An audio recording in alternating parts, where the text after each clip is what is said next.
And we're live. Hello, everyone, and welcome to a brand new edition of the Fans of Power podcast. I'm Tyler Baker, and with me, as always, is the Rotten Amato Joe Amato, and partially, he's back and forth here, is Nasty Nate Kennedy. You know, the Steve Gutenberg aficionado. He'll be with us in certain points of the show. But we are aware that the Game of Thrones series finale is going on as we're recording this here. I'm thinking, why the hell would these guys choose to record this at the exact same time? And, well, Joe doesn't give a shit about Game of Thrones, so he would insist on recording this no matter what. Right. We didn't really run it past Joe because Joe didn't pay attention to it. So we're just, it's kind of one of those things like we've had pretty good turnouts there as we're recording the last couple of weeks. And, so those who I can't see who's joined us, but those who have during this week, we thank you for putting us as either on at the same time as Jon Snow probably impales the Queen of Dragons. I don't know what the hell's going to happen on that. I'll find out after we record tonight anyway. But see, all things that you're right. I have no clue until I get these on DVD from Walmart. I have no clue about the series. Yeah, is that something you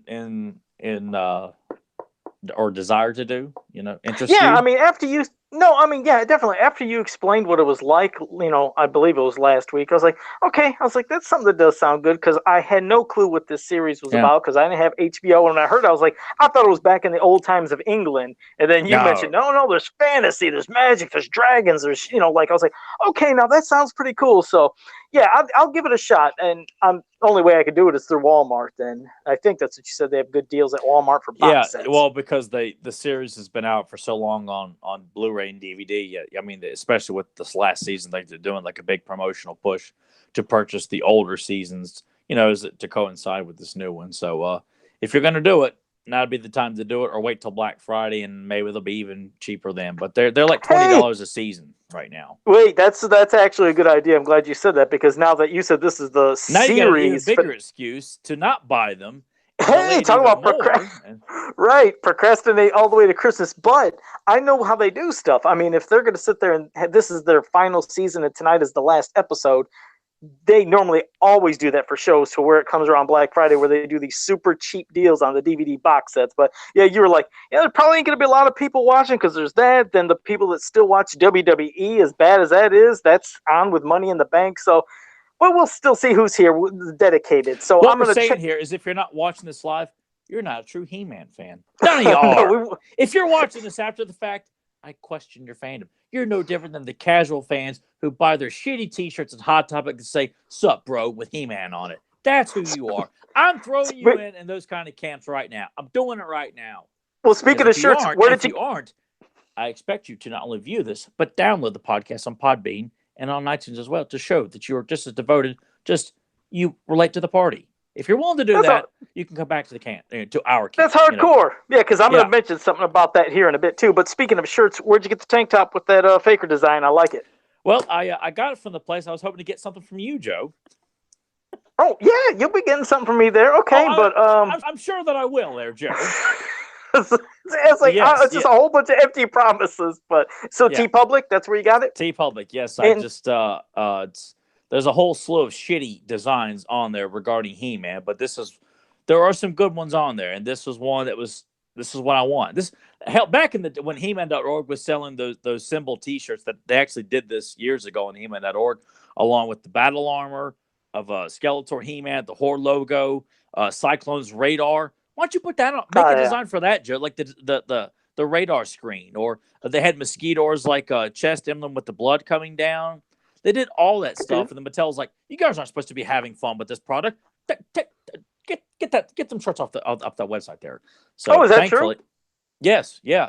I didn't know. Back in the early 2000s, or I think late 2000s, like around like the mid to late 2000s, they were selling, and I actually still have my Battle Armor He-Man tank top and my Horde logo tank top, and I wore. I mean, I can't wear them now; they're too small. But they were. I really wanted to get the Cyclone one, and they had the number from the Starship Eternia. I forgot what it is. It's like the vertical number, or the horizontal number that's on the Starship Eternia. There was just keeping it simple, but you know what the designs were. Like they had like the new burst from the cards. I like that. Yeah. Yeah, they had that on T-shirts, I think. there was a lot of really cool ideas, and Val and them were forced to take it down, and they had it up for quite a while. And I mean, there was some really cool designs on there, and that's what I found some of those on TeePublic, and I was looking for stuff, and I found the Faker recording emblem. I'm like, well, by God, like I gotta have that. So I've also I got Overlord from Blackstar. I got just his face on a soft tank top, and I got Jack Nicholson as the Joker, and a really cool kind of pop culture pop art kind of thing. And I like when they do that stuff. Yeah, that's all right. Well, let me quickly, for the chat room, when you're speaking of the chat room, like I said, we have about 8 people watching right now. We'll see if more come in after. When does Game of Thrones end? 10? Because maybe that's when it'll start flooding in. I don't know. No. These episodes are an hour and a half. This is the last episode. It may be 2 hours long tonight. Oh, wow. All right. Well, for people who are so far in the chat room, we have Zentron. For true fans. The true fans. Zentron, Grimbot, Zen Brown, Adam Gabbert, Febmon. And I think so far that's at least everybody that acknowledged, but there's more people watching. But no, and thank you for joining us. But yeah, we have a couple of our topics. Obviously, we're going to be discussing He-Man and the Insect People mini comic, a character spotlight on Buzz Off, kind of revisited, some other stuff. But to start off, before we get to talking about Snake Mountain, yeah, there was a couple little messages that I got from some of the fans, and one of them from Pete Monreal. He had a question. It was actually about, how can I phrase this to where I want to make it clean to where he wasn't saying anything negative, but he was like on through YouTube. YouTube usually has like a lot of people that will have hundreds of thousands of subscribers. Obviously, we don't have that many. And he was like, well, if you maybe want to try to build up, have you ever thought about doing anything like, Patreons or through YouTube, anything to where people would pay through to do it? And I was like, well, we just, like I said, we've never done it for just the pay aspect. And I can understand people make a lot of money on YouTube doing that kind of stuff, but I know we'll never have that. There's no way the He-Man fan base will ever have, I think, hundreds of thousands of subscribers to, watch us talk or listen to us talk and pay for it. So that's why probably no, through anything through YouTube like that, no, we'll never charge through YouTube because what's the sense? I know it's safe to say that the casual He-Man fan base far exceeds like the hardcore fan base. Like people who like to listen. Yeah, I mean, it's we've discussed it with people in the community privately, and it's something me and Joe have had a hard time dealing with because somebody pops up with, hey, I'm going to discuss the mystery of Wonder Bread He-Man. 200,000 views. It's just some guy just giving his bullshit opinion. And casual fans are showing up in droves to watch a 15, 20-minute video of some guy giving some nonsense answer, and people are going to take it like it's the Bible or it's the Constitution or something like that. And, but to charge people for something that we're already struggling to get viewers for, I mean, we might as well just shoot ourselves in both feet. I mean, that's just not going to help us out at all. And,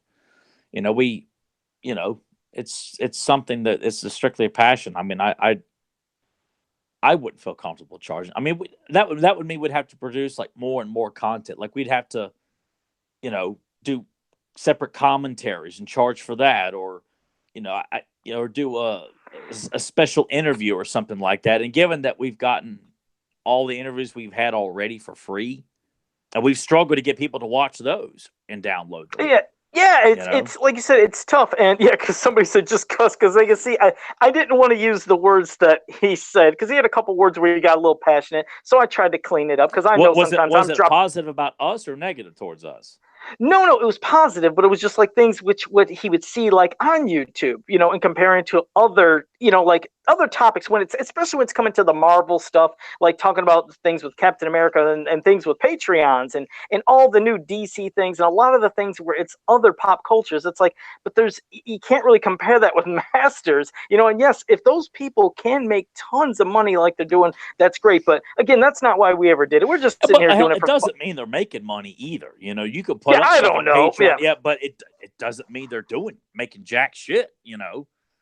I just that doesn't. I mean, we have to be doing gangbusters in terms of regular views, and I mean that's, I mean the highest episode we ever did was like over 1,200, and that's because Brian Flynn was on with us last minute to discuss Super 7 stuff. And other than that, we got lucky with the few that hit over 500.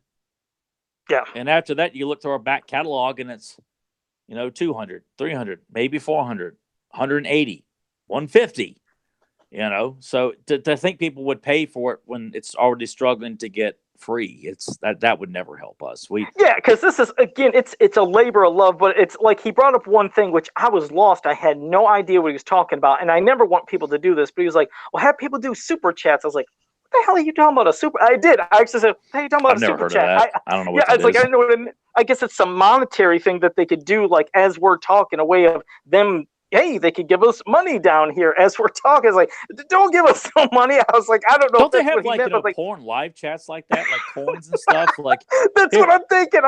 like Joe will show you like his tongue if he give us 5 coins or something like that. I'll give you a nice double bicep flex for 20 coins or something like that. I'm never going to be asking for no super chat. Just want to get that out of the way. And yes, with Zen Brown, yes, we're going to say that too. The people that were always getting upset with me because I said, hey, that movie is not coming 2019. Trust me, it's still going to be delayed. I'm going to build up. You already know it. I was like, trust me, it's going to be later. Like, it's happening, Joe. It's happening. Well, I was wrong. Just out of curiosity, how many people are going out of their way to say it's happening, Joe? Are we talking 2 people? No, a lot, and that's combining my page with a lot of the other groups that I'm in. What is a lot? Well, give me at least. Is it more than 20? Yes, it's over 50. These over are people 50 that people are going out of your way to say it's coming.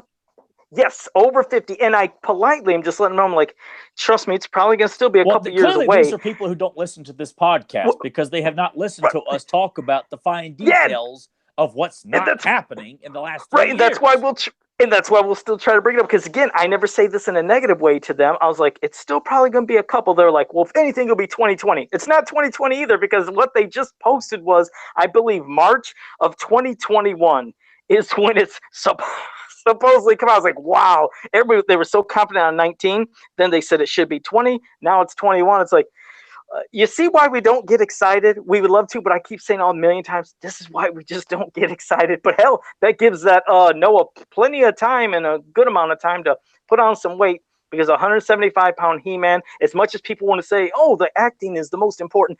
Acting is important, but the look. This is one character that has to look the part. He-Man has always meant, even before our property, like I told you, when it was advertised in comics and back in the day, that's just a term that's been used for hundreds of years to describe a big, strong, powerful guy, a He-Man. So when I'm thinking of He-Man, I don't want a ripped 175-pound guy that can do great acting. I want to have a big dude. The guy's got to look the part. Yes, he's got to be able to act too, of course. But if you had the choice of amazing acting with 175 pounds or somebody that can get it to about 220, 240 and still act, I think I'm going to take that. It's just, getting to 240 without taking steroids is quite easy to do, because I'm around 240. Explain that. Do that and explain that to people, because some people say you got to be steroided up to do it. Now you go ahead. My weight has fluctuated from 230 to 240 or a little over 240 in the last couple of years. I just take a pre-workout. It's fun to be accused of steroids, and I wouldn't even know where to get them because I'm so straight edge. I wouldn't even, And you guys should know that. Let me just say real quick. Anybody who'd fucking know Tyler, I mean, this guy does not do drugs. Anybody who knows him and his character, somebody doesn't do drugs. So if somebody say, yeah, I doubt it, no, this dude ain't doing steroids. You listen to what he has to say, and he could definitely get you on the right path of, bulking up. But go ahead, Tyler. Yeah, it's, it just takes time and devotion and maintaining that diet. You have got to be thorough in the gym if he really wants to actually live up. If this guy is actually doing his research and not just being like a guy who's just fixated on, hey, everyone, taking pictures of me in a pre-production meeting where nothing's getting done. This guy if he's doing his research and is looking up legitimate stuff, not just in a quick, shitty Google research, like Google search or something like, here's an image. Oh, look, here's a random painting of He-Man flexing like this. Well, that's all I really need. If this guy is really going to do his homework, it really wants to give it his all, which I, don't know this guy, but you don't really get the vibe that this is, he's just, I don't know. I love nothing more to be proven wrong about this stuff. But yes, it is possible to bulk up to that and look even better. And but it just requires a lot and you need lots of prep time to get in the best shape for something like that, because it takes a lot of training and many days a week. We're not talking, 3 days for 20 minutes in the gym like some people like to trick themselves into believing. This takes a lot of time, a lot of discipline. You got to work every part of the body, from legs, all parts of your legs, abdominals, obliques, chest, upper, inner, lower, mid chest. You got shoulders, you got traps, you got all threes, your rear delts, your side delts, your front delts, all that stuff, traps, back, outer lats, inner lats, lower back. All this stuff has got to be worked to build the quintessential He-Man. It can be done without enhancements, However, I know and movie actors have taken enhancements for movie roles, which to me, that's more acceptable in terms of gaining weight for a role. Like you're doing something that's not necessarily positive to your body, but it can be done without steroids. I will tell you that. So yes, because I know one of our listeners, I read somewhere too that didn't feel like that was possible, or I think I may have misread. I don't want to misquote the guy, but I'm just thinking and I didn't want to come off and say, well, I'm 240 and trying to sound all pompous. You're just basically letting people know that it can be done if they do it the proper way. That yes, it can be done without steroiding up. Okay. Yeah. It's not as long as you're willing to. Plus, to be motivating to want to feel and be like He-Man, if that ain't motivation enough, I don't know what else is. I mean, Lee Priest, that was his motivation. He wanted to be He-Man. So I just looking at, you grab any image, whether it's Dolph, an illustration Axel or Kevin has done, or Carson or anybody, Earl McCarthy, Earl Norm, Larry Houston, you look at one of those images of He-Man, you post that up, that's your goal.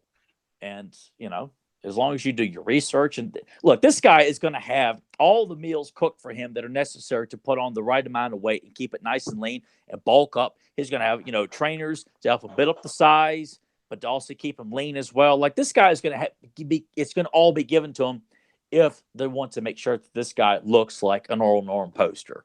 If these guys that are directing this film and those idiots at Sony, which, come on, people, it's Sony. I don't need to remind you what botches and abominations they're responsible for. But, come on, people, for him as up. the actor, because I have absolutely nothing against Noah. I've said that I don't have anything against him. I just said, if anything, yes, I hope the dude bulks up. I mean, if they're definitely dedicated behind it, trying to make this the best He-Man movie possible, if they could try that, then yes, definitely try to make sure he, looks the part, because I'm sure he can act, and I'm not putting anything against him. It's just I'm wanting my He-Man to look like He-Man. I just don't want somebody that's just skinny, ripped 175. It's like he's got to look the part, and sure he just looks too boyish already. The guy doesn't have a mature Adam to He-Man. He-Man should look like a mature man. This guy looks like a boy. It's a picture a boy like He-Man. It's there's going to have to be a significant transformation, and I'm not saying it can't be done, but he's got a lot of strikes against him already in terms of looking like a very serious looking warrior. He looks just too young in the face to be playing He-Man. Prince Adam, maybe, but and you wonder about things because just like any of the photos we've ever seen of the guy, he's always smiling, bright and bushy tailed, looking real happy. But you wondered if, like you said, let's say he did get up to 240, grew the hair out, they kind of got a dirty blonde or something, and he did a serious face in a role. You wonder if even just the expressions are enough to make him look the part. We don't know. It's possible, but you're right. He looks so damn happy and all. Of course, the guy's always smiling. That's good PR. But it makes him look, like you said, he's young, and it definitely makes him look young when you're just smiling, looking happy. But I'm sure it'll be possible. I'm hoping, like I said, that's if this thing really did come in 2021. It'd be great for somebody to look the part, and maybe it'll happen. Maybe. I don't know. Probably not. And I don't think we. I mean, look, we've people who've listened to this podcast for years, we've repeated the same damn conversation, the same damn points, the same damn negative remarks and thoughts and connotations about this idea of a movie that will probably never ever happen. But it's. But that's what you just said there again. It's being honest. Like I said, we're not being overly negative, just let's shit all over the guy and the thought of the movie, or overly positive. That was another bit of a feedback we got from one of the listeners, was saying they appreciated our honesty when we do the podcast, because it's something that sometimes you don't see meaning when, just for example, Captain Marvel. when that came out, Oh, that I guess that it brought out a lot of different backlashes, like on YouTube and in those fandoms, to people where they absolutely hated it and thought it was garbage from the go, like this is gonna be terrible. Some people say, "Oh, this will be fantastic," but they did an interview on Sci-Fi Wire, I believe, with some people that are actually in the industry, as meaning the people that can review those movies early by getting press passes, getting connections and stuff. And one of those people in one of those podcast interviews even said, "Hey, sometimes you got to play ball. Let them hear what they want to hear." Meaning, they're basically saying, "Yeah, this movie was great, even if they thought the movie sucked." So that's something we'll never do. If we think something doesn't really look that great, we'll say it, and if we think something's good, we say that too. But I'll never give you a fake opinion. It's gonna be real. So it's in context to that. When he was saying that, and I was comparing to Captain Marvel, it's just like I said, when the new comics were coming out from DC, we weren't just being mean just to say, "Oh, this is crap. It's terrible. They're doing a complete horrible." It's just story wise. If the stories ain't that good, I don't care how amazing the art is, because the art, I was loving the art, but it's like the stories were bad. I was just saying it. But if people loved it, good. I'm glad they loved it. But go ahead, Tyler. well, yeah, but that just continues to further, like, if we just if people are just constantly being bought and expected because people are looking over your shoulder to verify that you're not making them look bad, then I mean, I get that. And, if someone was paying me and Joe like a nice big hearty paycheck to say the next latest bullshit DC issue of He-Man or hey, we're crossing over He-Man with Teen Titans this time. And He-Man's a little bit younger now. And he's a plucky little defender of Eternia with his little pal Mechanic and that rambunctious little Orko and that bitchy little Teen Tila who's got a crush on Robin this week or some bullshit like that. It would have to be a big fat check to be given to me for me to say, guys, I mean, it wasn't bad or anything. I mean, I would, it's just one of those things that I don't fault people who are fortunate to be in the industry of reviewing this stuff and getting paid to do it. But Sure. It's gotten to the point where I think all the days of reviewing stuff and giving a clean opinion, whether it's negative or positive, those days are gone. I mean, the whole Rotten Tomato website, that thing is a lump of shit. That means nothing anymore. At one point, that website used to kind of have some sort of meaning to it, but now it's everything's great, and that's really about it. And something like Captain Marvel, where it's pretty safe to say people who are not all about the agenda that Marvel seems to be with a lot of stuff, and not just Marvel, but other properties like DC and stuff like that, where they're pushing certain thoughts and personas for the heroes to say, "Look what we're doing here. Are we helping? This idea or this thought or this personality or whatever?" Instead of just tell a good story, damn it. Yeah. And that's all. And that's I just feel like they're not going to allow negative publicity for something like Captain Marvel. They're going to focus on whatever minor positivity came out of a review. They're just not going to allow negative feedback that this movie is clearly trying to push. Oh, look, she's a woman and a superhero. Isn't it great? This is something we've never seen before. And it would be great if someone would take the time to run a nice film reel of all the clips of all the kick-ass females that have been in films for the last 20, 30 years. And there is a lot. Yeah. But that would take away from the precious appearance of Captain Marvel. Like, she's breaking new ground because she's a female and she's a superhero. We've never seen that before. Yeah, and that's what I wish people could just understand, that there's just honesty. It's not us doing something to be mean, because what you were just saying there is a lot of people that we're talking about the Captain Marvel movies or any of the other movies that are going on. It's like when they'll say they don't like it, they're getting attacked for not liking it. And there that makes those people who were quick, like if Joe was to come out and say he actually saw Captain Marvel and thought they were really pushing the feminism aspect, like he says it on the podcast, just as a random thought, and Joe was attacked, you people, the people that do that, are no better than like the trolls who enter social media pages or chat rooms or whatever, and just start instigating trouble. If you were really a considerate person and really felt sincere about this stuff, then you say, you know what, it's a difference of opinion.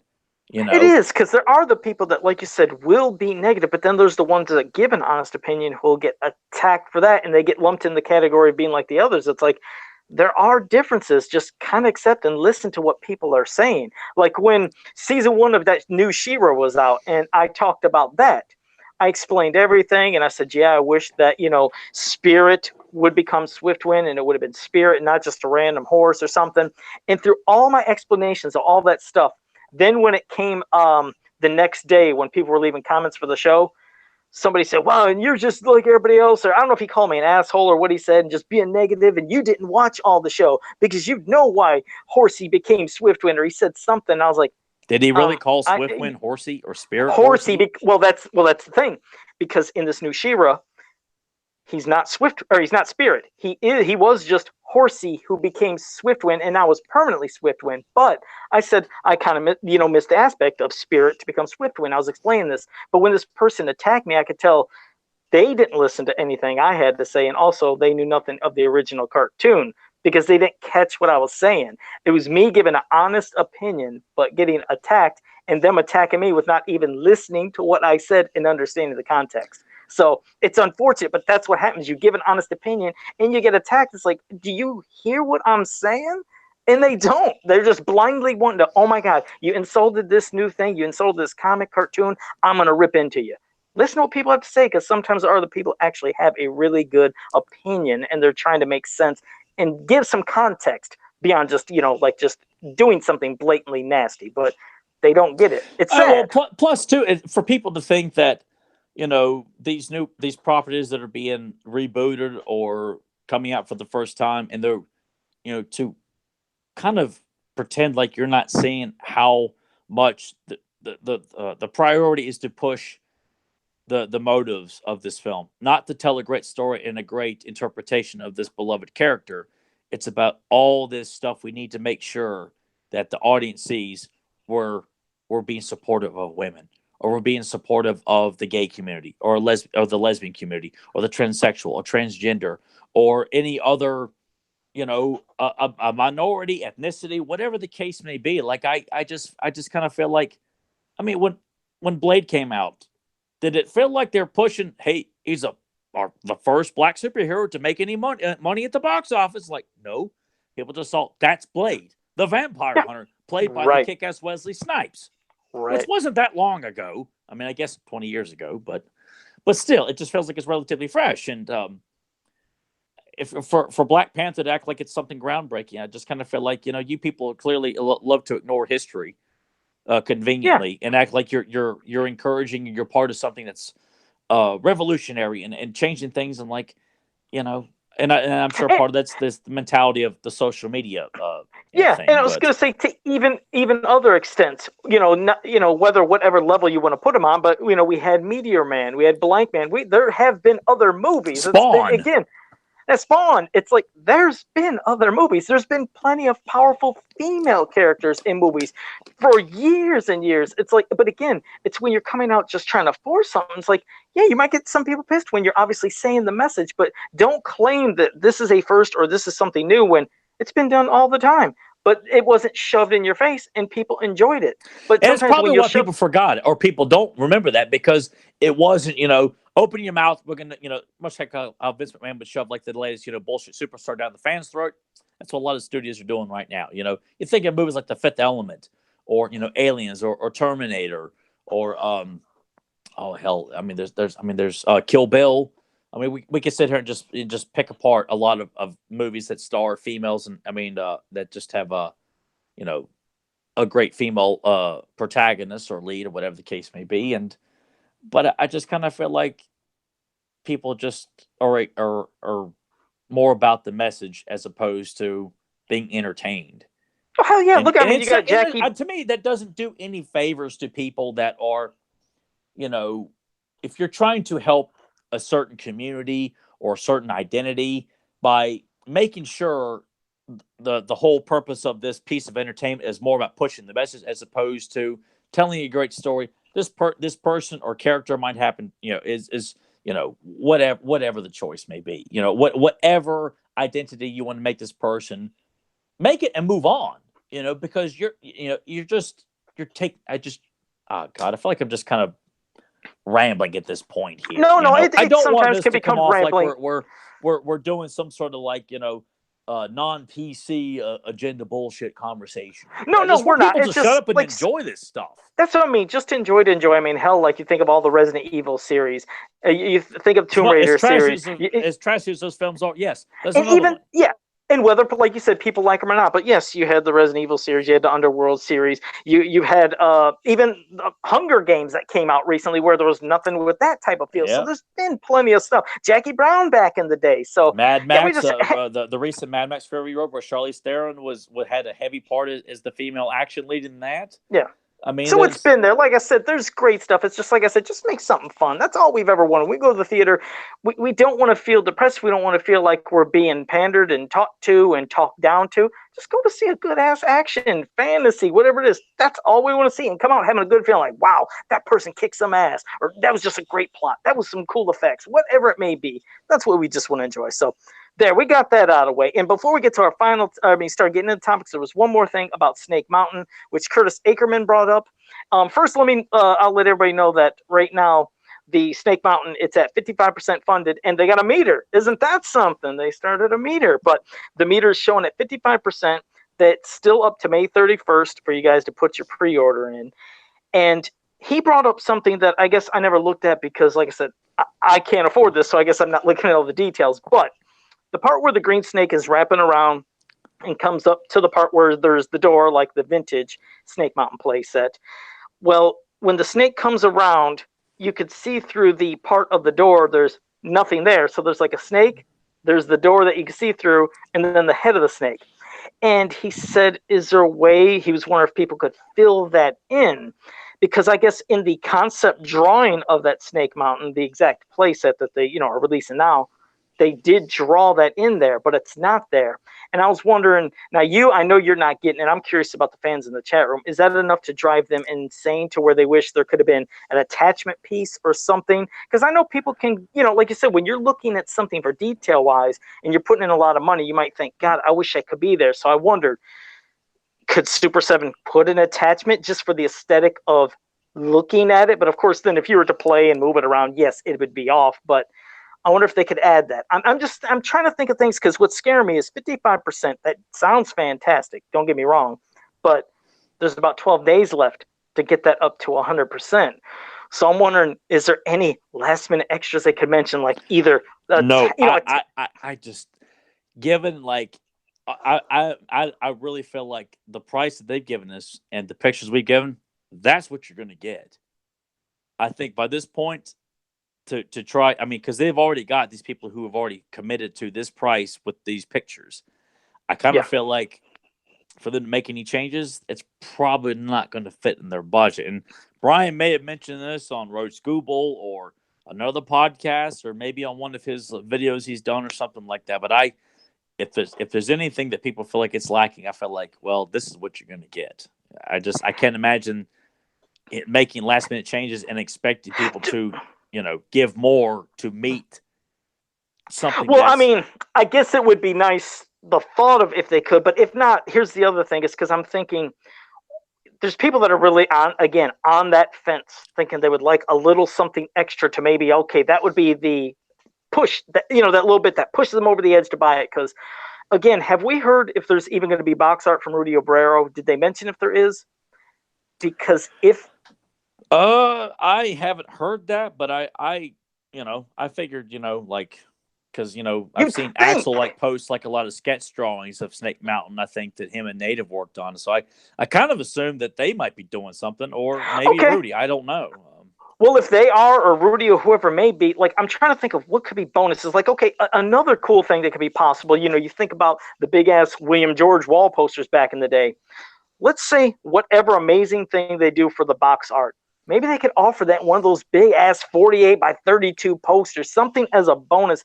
It's like, I feel just for the fence people, if they could just have some kind of extra, even maybe a figure, something, because it's scaring me the thought of if it doesn't reach 100%, you're not getting Snake Mountain. What do you think? Now, like I said, these are hypotheticals. It's not saying it could happen, but what do you think could be some little incentive that could maybe be added to give that people that little push to figure, okay, I'm going to try to get Snake Mountain?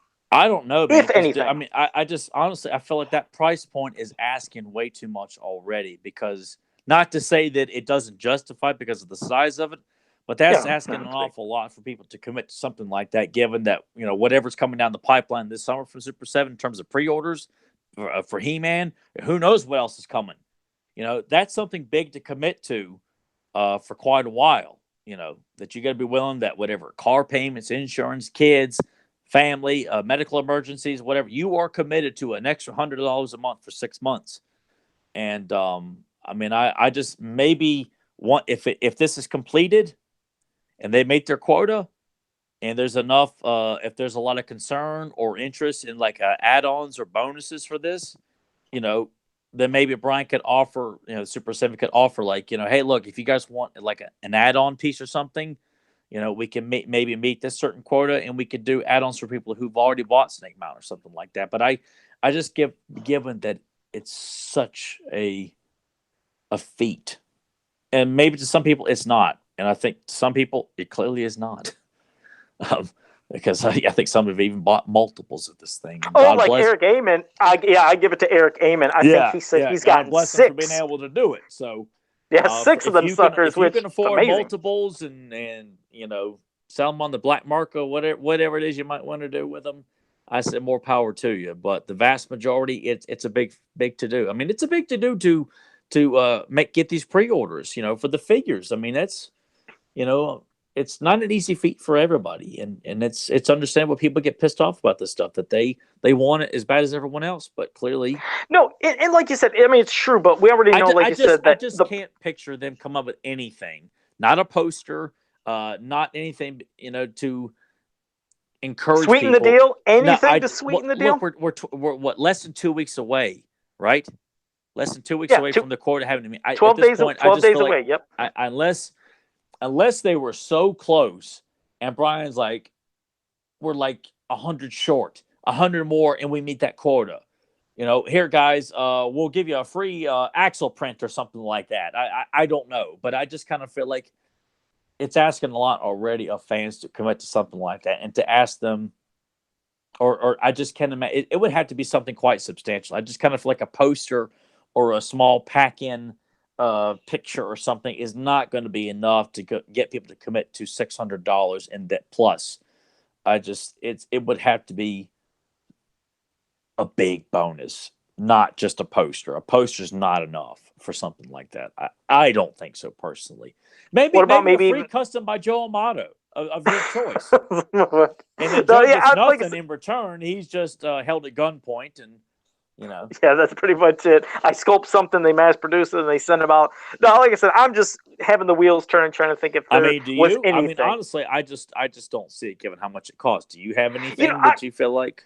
Well, a poster, again, that was just an idea because I know that back in the day, posters were free, but I know nowadays, you're going to have to be paying to get posters. So for some big-ass wall print. Posters too. Like, I wish I could buy some of these posters from Mad Duck. Man, $50 to $100 plus for a 24 by 36 poster. That's just a lot of money for a poster. And that's why, that's why I guess in my head I was thinking, well, if it was Rudy Obrero, or if, like you said, it was Axel working possibly on the box art, if they maybe offered one big ass awesome poster to be packed in, like, okay, that's also coming with Snake Mountain, if that might be enough. Or if just there was some kind of random figure packed in. Maybe there's something somebody missed out on. Maybe a Filmation Skeletor or Filmation He-Man. But I know, again, that could be asking a lot of Super 7 to do. But I'm just thinking what could be a push, because I see that in plenty of the groups. These people say, I just can't do it. Maybe if there was something else, a little more. That's what almost everybody's saying. Looking at the back of it, I mean, I could see what people might think it's a bit lackluster. When you look on the interior of it, it's not as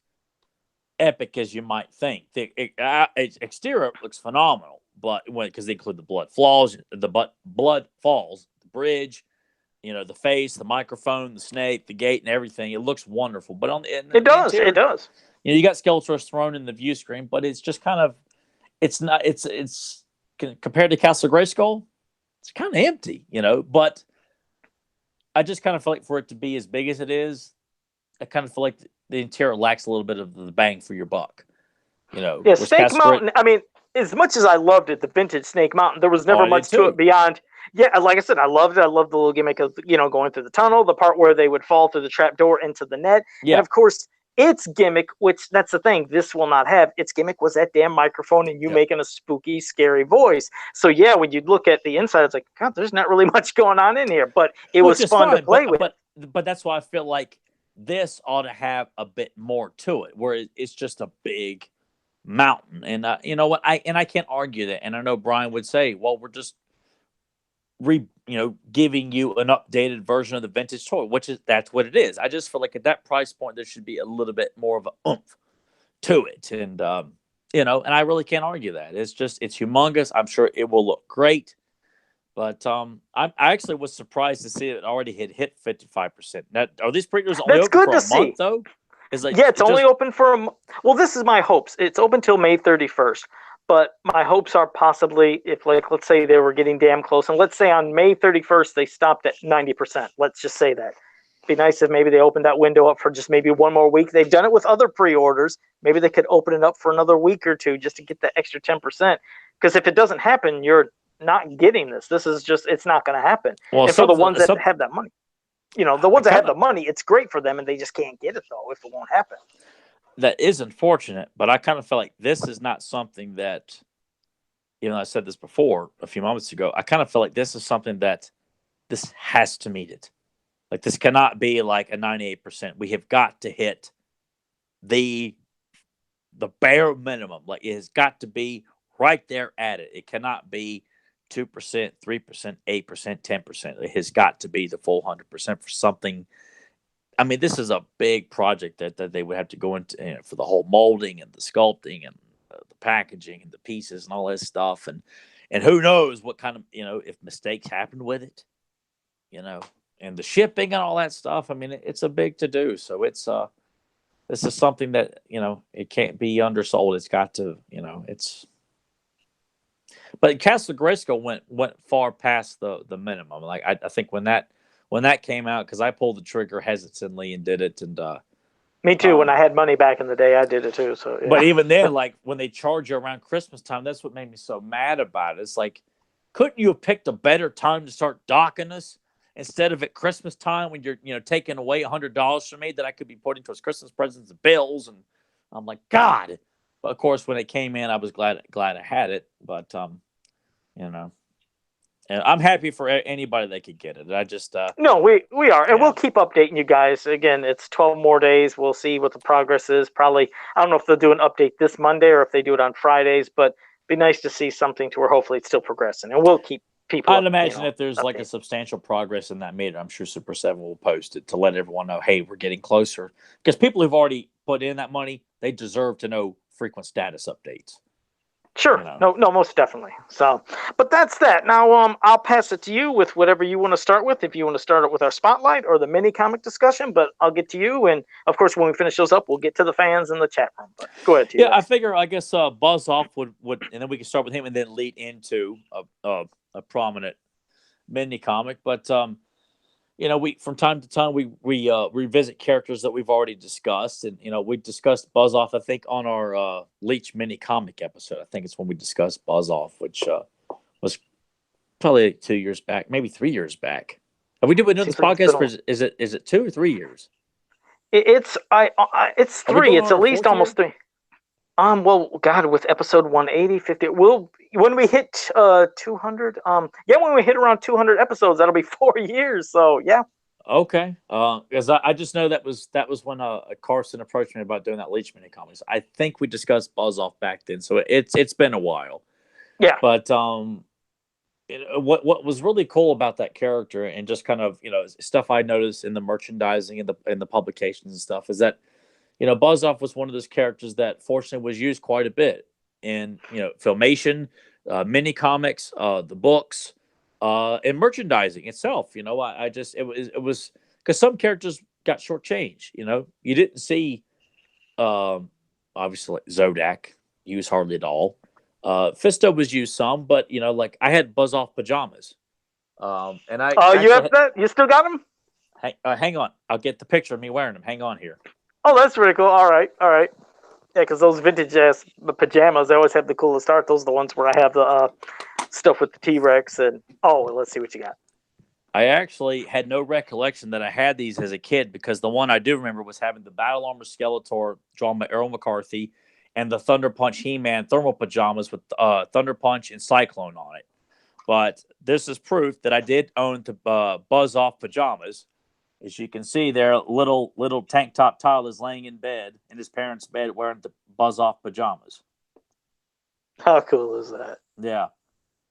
So. That's man, that must be fun having little pieces of history. I mean, memories like that to hold on to when you had it. You're right. He was on a lot of different pieces of merchandise. And when you think of another thing, surprisingly, he was one of the characters, because there weren't many, that was lucky enough to have one of the Ben Cooper Halloween costumes. Yes. And also, and beyond just that plastic mask with the smock one, he was one that was lucky enough to have one of the big rubber masks too. Do you remember the rubbered ones too? I was not aware of that one.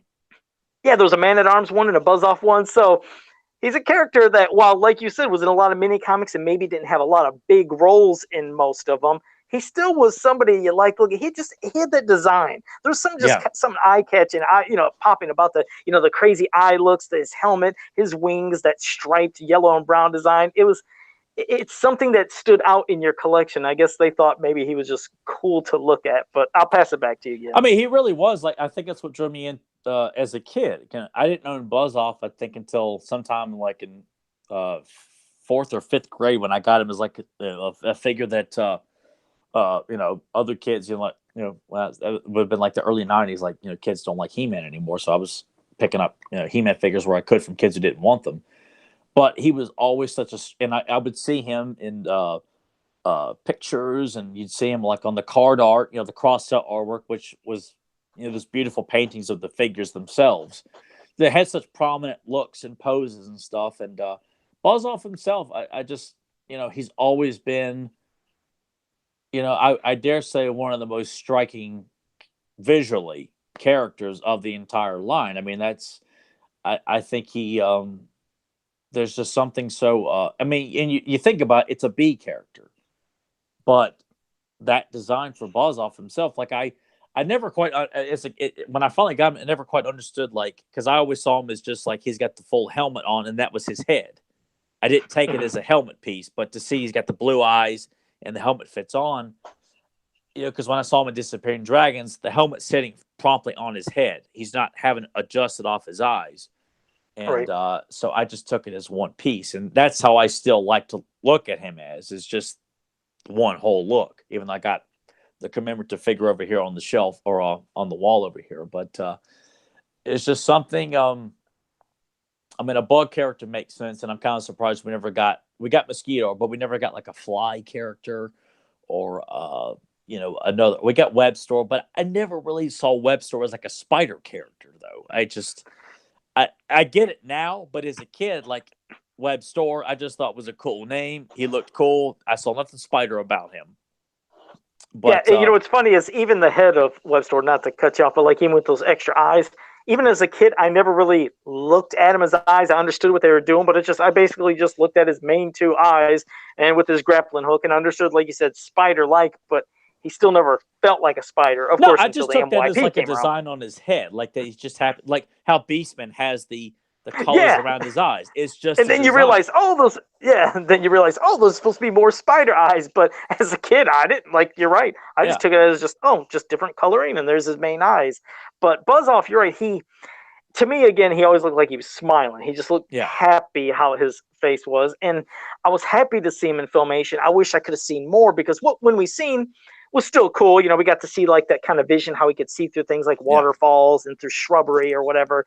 And we got to see him have his, that kind of stinger lance. That is something that it always bothered me when I came across the cross-set artwork a little bit more as a kid, and saw that he just came with an axe. Thought, the stinger lance, that was a brilliant addition that Filmation gave him, and that NYP carried on with that. Even though it was more of an axe, but it still came off like a stinger staff almost. And I just thought that's something that has always been embedded as a trademark for Buzz Off, is that that stinger lance that he's got. God, it was such a, I'm glad that he's got the axe there too, but I just love that Stinger Lance. To me, that's my favorite Buzz Off weapon. It is because the figures. It's real quick. Let me say hello to El Tanda, Lacey Dean. I think there was Hold on, I just want to make sure I got a couple of the other people that joined us. Tags Animation joined us. I thought there was one other person, and if I missed you, damn it, I'm sorry, but I thought there was somebody else. But and all those people must be pissed off with the series finale of Game of Thrones. I don't know, but it seemed like some more people came in. So yeah, maybe that was it. Maybe Welcome all. Left break. Definitely, but yeah, thanks for joining us. But no, Buzz Off, as for his weapon, like you said with the figure, I never really had him play with it. It was like a hell of a thing to try to get it proper with this claw. It looked awkward. You know what I mean? It's just plus when he holds it from the side, like when I finally did get it, like with the axe too, I just felt like had I had him as a kid, I mean, of course, I'd have played the hell out of Buzz Off, but using that axe in battle when he's holding it.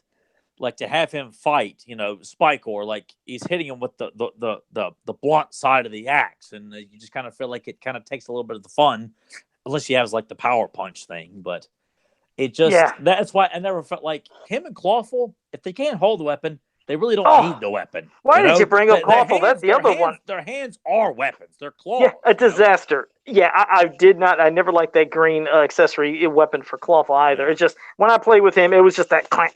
I just loved the clamp of his like claw. His massive claw, like that was his weapon. He didn't need anything else. And to me, Buzz Off being able to fly with his electronic bee wings, which I thought was such an amazing touch.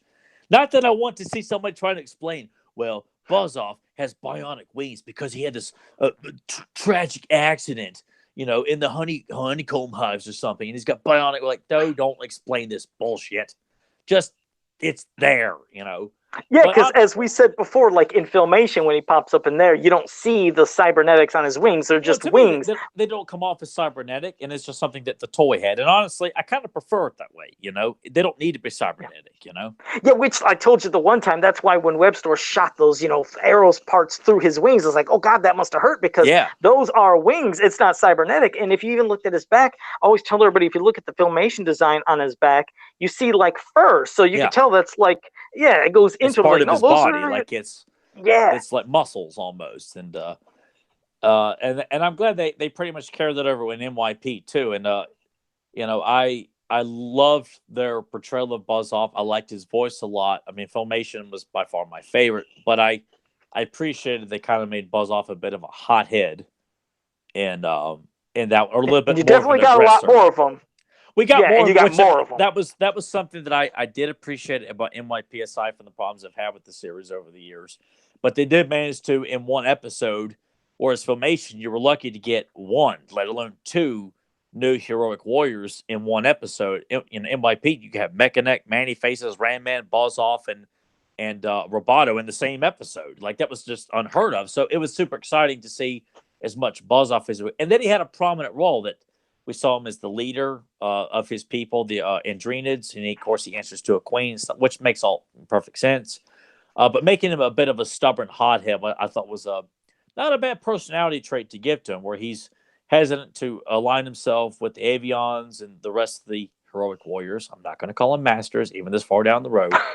And we'll get into that with He-Man and the Insect People too. But I like that, and as we discussed in in older episode 2 in Buzz Off's Pride, where it really plays off the fact that he's a hothead.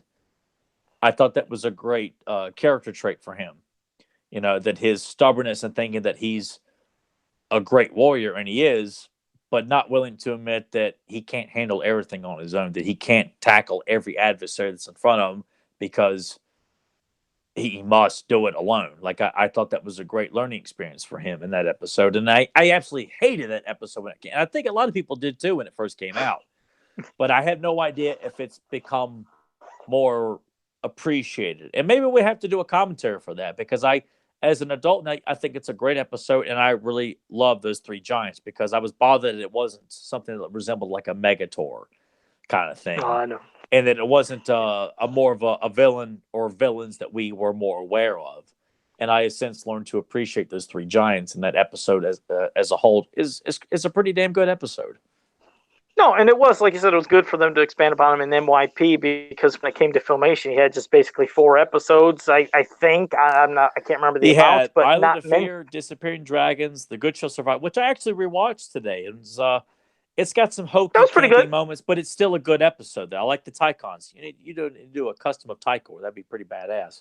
That was pretty cool. I like how when that honey woke them all up and everything, because they thought they were like just all extinct, they were gone, and that brought them back. So Yeah, no, I think he would. and we Yeah, got Web Tycor Sword would be Cobra a cool. Khan in that episode too. Which had I seen that as a kid, I saw it on VHS bootleg. But had I seen the episode where you got Buzz Off and Cobra Khan and Web Sword again in another tag team episode where they're kind of linked together, I'm like, this has been phenomenal. And to see more of the actual B people themselves, I just thought that was, I was Buzz Off's one of those few characters that I can appreciate knowing that he comes from a colony of people like him. Whereas everyone else, I just feel like it's nice to know they're one of a kind. We've said this before, but it's just. And his people, to me, always felt naked. I don't know why. I've seen them kind of like bald head and how it went smooth as skin. They're not they're not covered as much. Whereas Buzz Off just feels like he's, and I just kind of felt like maybe they just kind of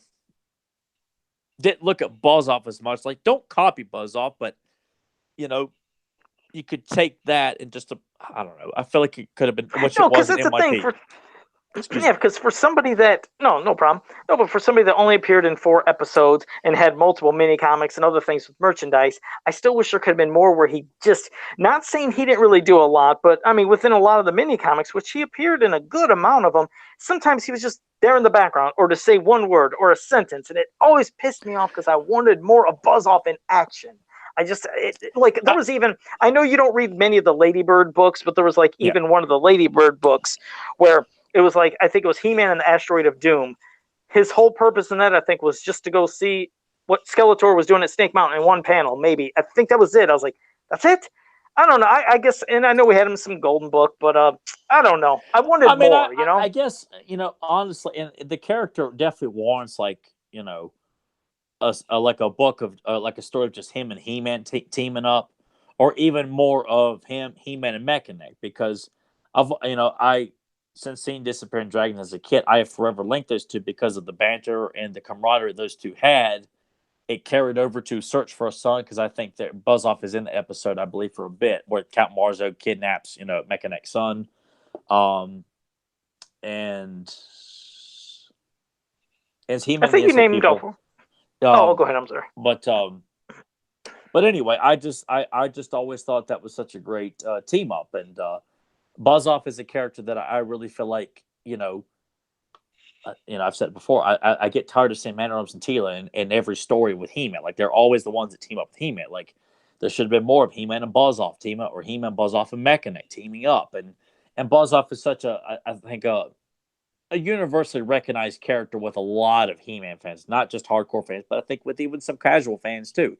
That if you were to go to a casual He-Man Twitter account or Facebook page, and you said, people, do you know who this character is? I think Buzz Off is it would not be one of those characters that people say, I don't know who that character is. I stopped collecting after Zodak.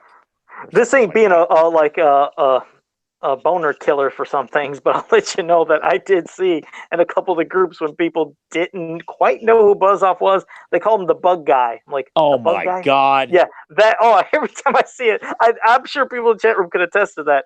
I've seen a lot of people call him the Bug Guy. I was like, wow. Just when I think I start to have faith in this fan base, and then the people are just like, is that their Bug Off guy? But no, it's unfortunate. He did get called that. Now, as much as I love that vintage figure and love seeing him in Filmation, I did, like I said, seeing how I loved his design in MYP. I got to give it to that. And like you said, they did make him a hothead, and he had a little bit of temper, but we got to see more action from him in battle. And this is just my opinion. Not saying it's yours, and anybody should agree with me, but if they were to add a Buzz Off into a possible movie, I would like somebody looking a little more intense or some kind of crazy more design, maybe leaning a little more towards MYP, meaning I wouldn't want a kind of the smile face, which I loved as the toy and I loved in Filmation, but I wouldn't want that kind of look. I kind of maybe an amalgamation of both of them, a design of like the vintage and MYP's kind of. I liked how MYP made him more a little ganglier, if you will, a little skinny, but he's still Yeah, toned no, and ripped and muscled. I understand that. Look, when it comes to like a movie interpretation, like I would never say it's got to be strict to Filmation, but Filmation got the character portrayals pretty much dead on for the core cast. Aside from secondary characters like Spike and stuff like that. I mean, that's not debatable. It's not up for debate. It never was, because there's nothing to debate. Would you want a more intense? Like I said, just picture him in a movie. He could probably be very striking and honestly, intimidating. I just kind of feel like I would like to see Buzz Off more pumped up, though. I just feel like that, even though, you know what? Yeah, I would say because he's like there's a scene in Buzz Off's Pride where like he gets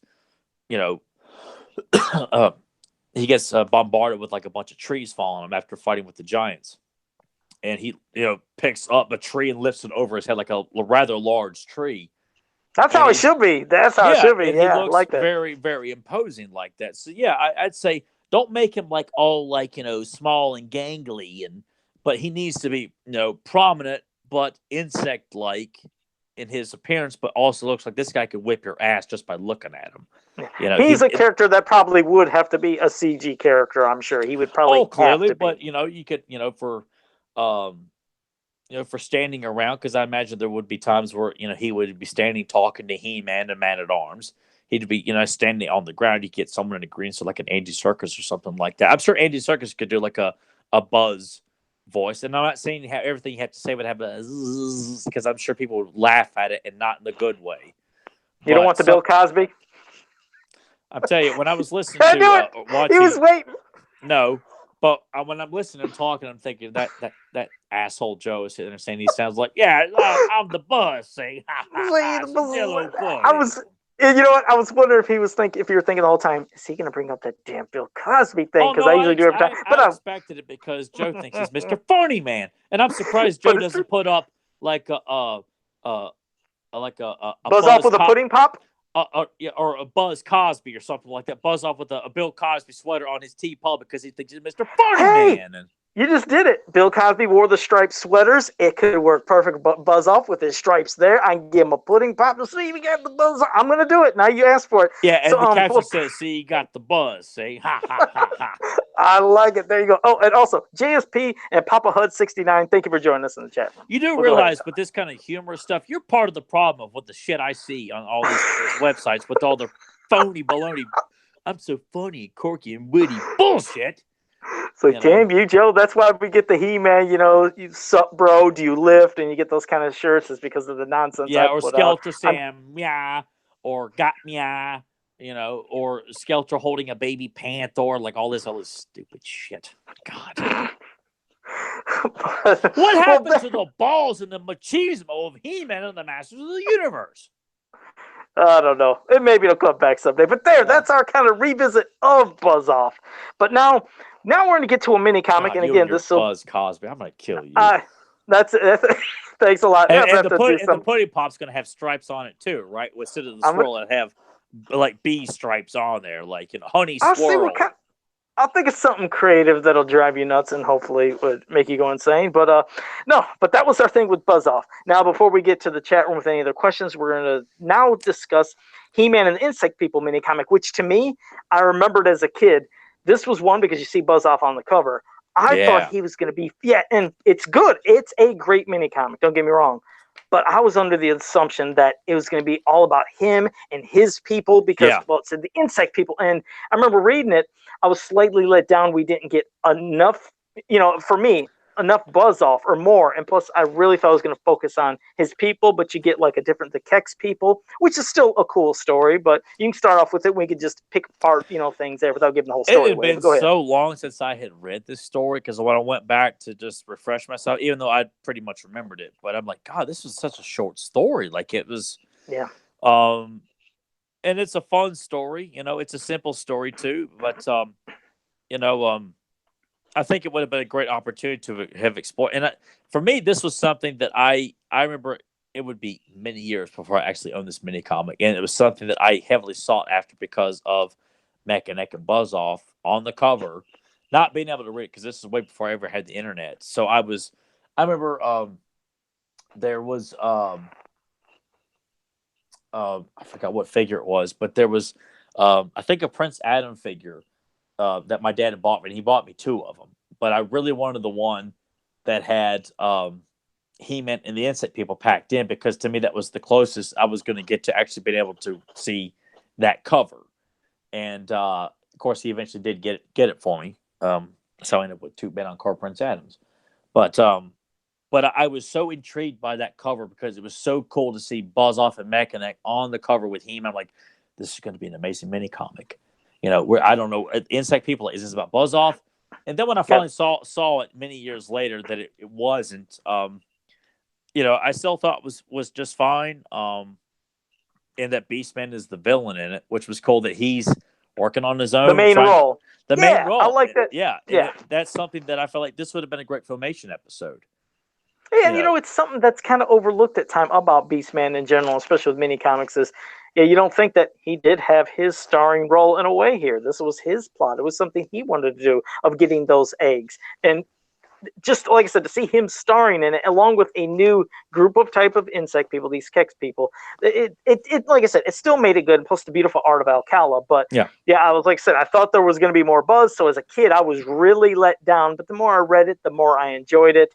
And this is also just to let everybody know, because I own up to any mistakes. I'll never say edit this out of the podcast what I said a week or two ago because I had a brain fart. Yeah. But yeah, I was reading this 2 weeks ago when we did the Caverns of Fear discussion.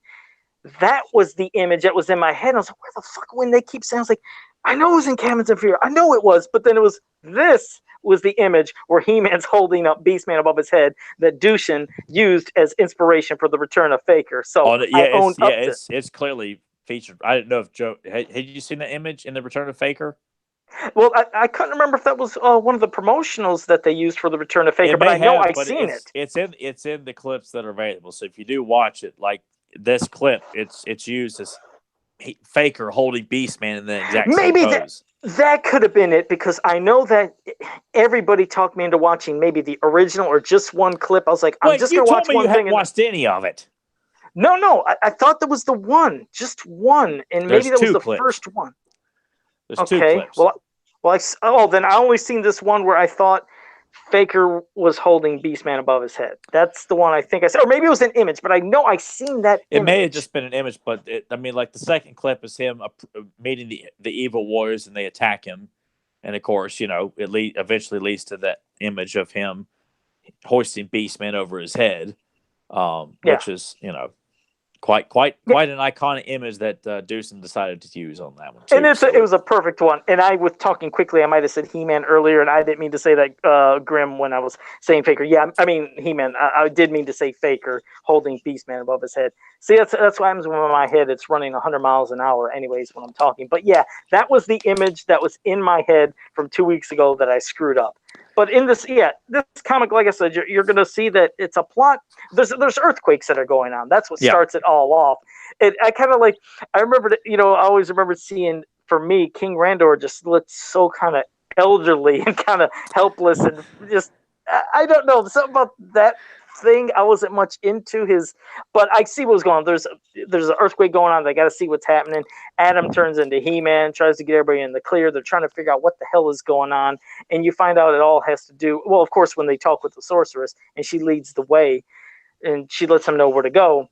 Then you all find out it's about these eggs. That Beastman wants to take the eggs from the queen of the Kex people. So obviously he could have them, hatch, be under his control, almost like how you said with the eggs and the dragon eggs or something like with Skeletor. As long as they could hatch, in the episode, Dragon Invasion. Disappearing Dragon Invasion. Thank you. Yeah, I got like a little vibe of that. It kind of felt familiar. Like they hatch for me, I'm the one that'll be able to control them.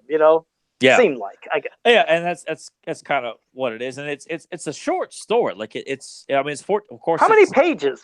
Well, it's 14, but it just kind of feels like there's just 2 panels per page essentially. Like there's not. Well, I take that back. It just flies by. Like there's not a whole lot of dialogue.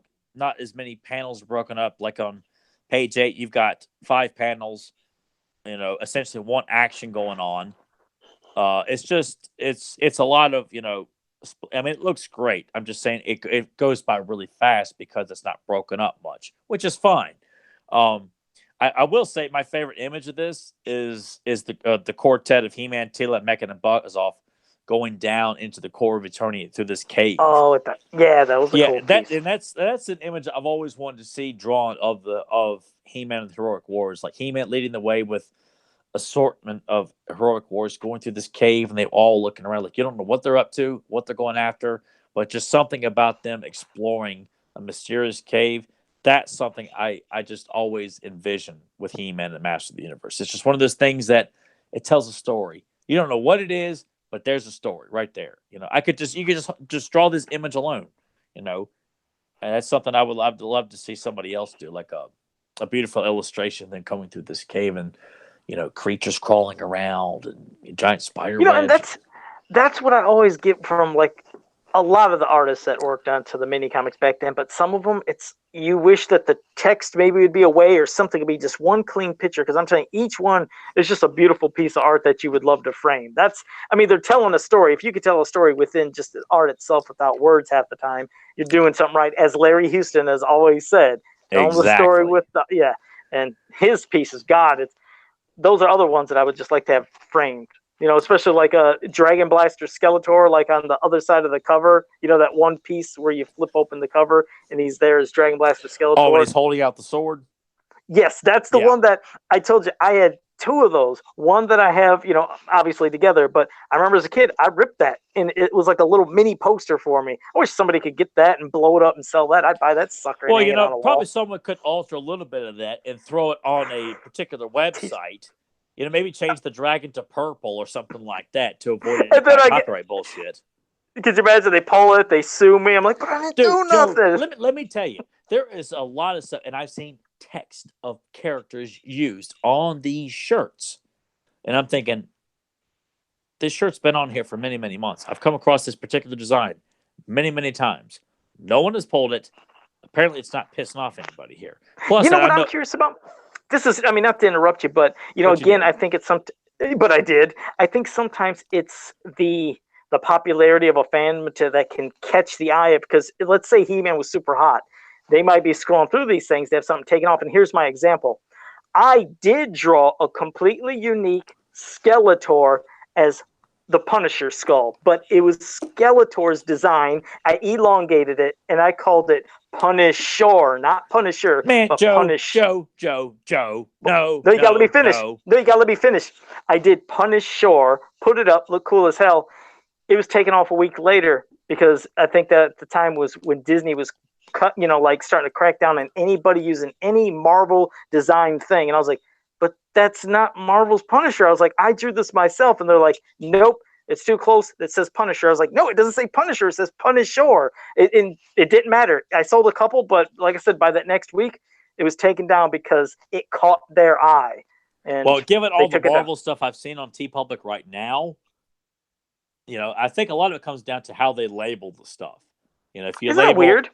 Yeah. Well, yeah, like if you were to put up, the Errol MacArthur like card art for Buzz-Off and just call, Spy in the Sky by JoJo. I kind of think that would, help, because I've looked at that stuff because, I know people who do this, they want to avoid, pissing off the wrong people and being able to sell their artwork or sell a cool image that they tweak a little bit and, make commissions off of it. And I just kind of feel like, well, there's some pretty, prominent illustrations of stuff that, is either I've seen before. Like I've seen the Wonder Bread card art that McCarthy did on T-shirts with the names like Skeletor, Hordak, the Slime Pit. I started avoiding. Yeah, I did. I just started avoiding because I think they'd come after me. It's not necessary, but when I am still seeing it to this day, it almost comes off like and how they're named, like how you name this image in your, when you bring it up. In the title of it. In the title because of this design is called, right. Mojo Jojo. And I've never done that.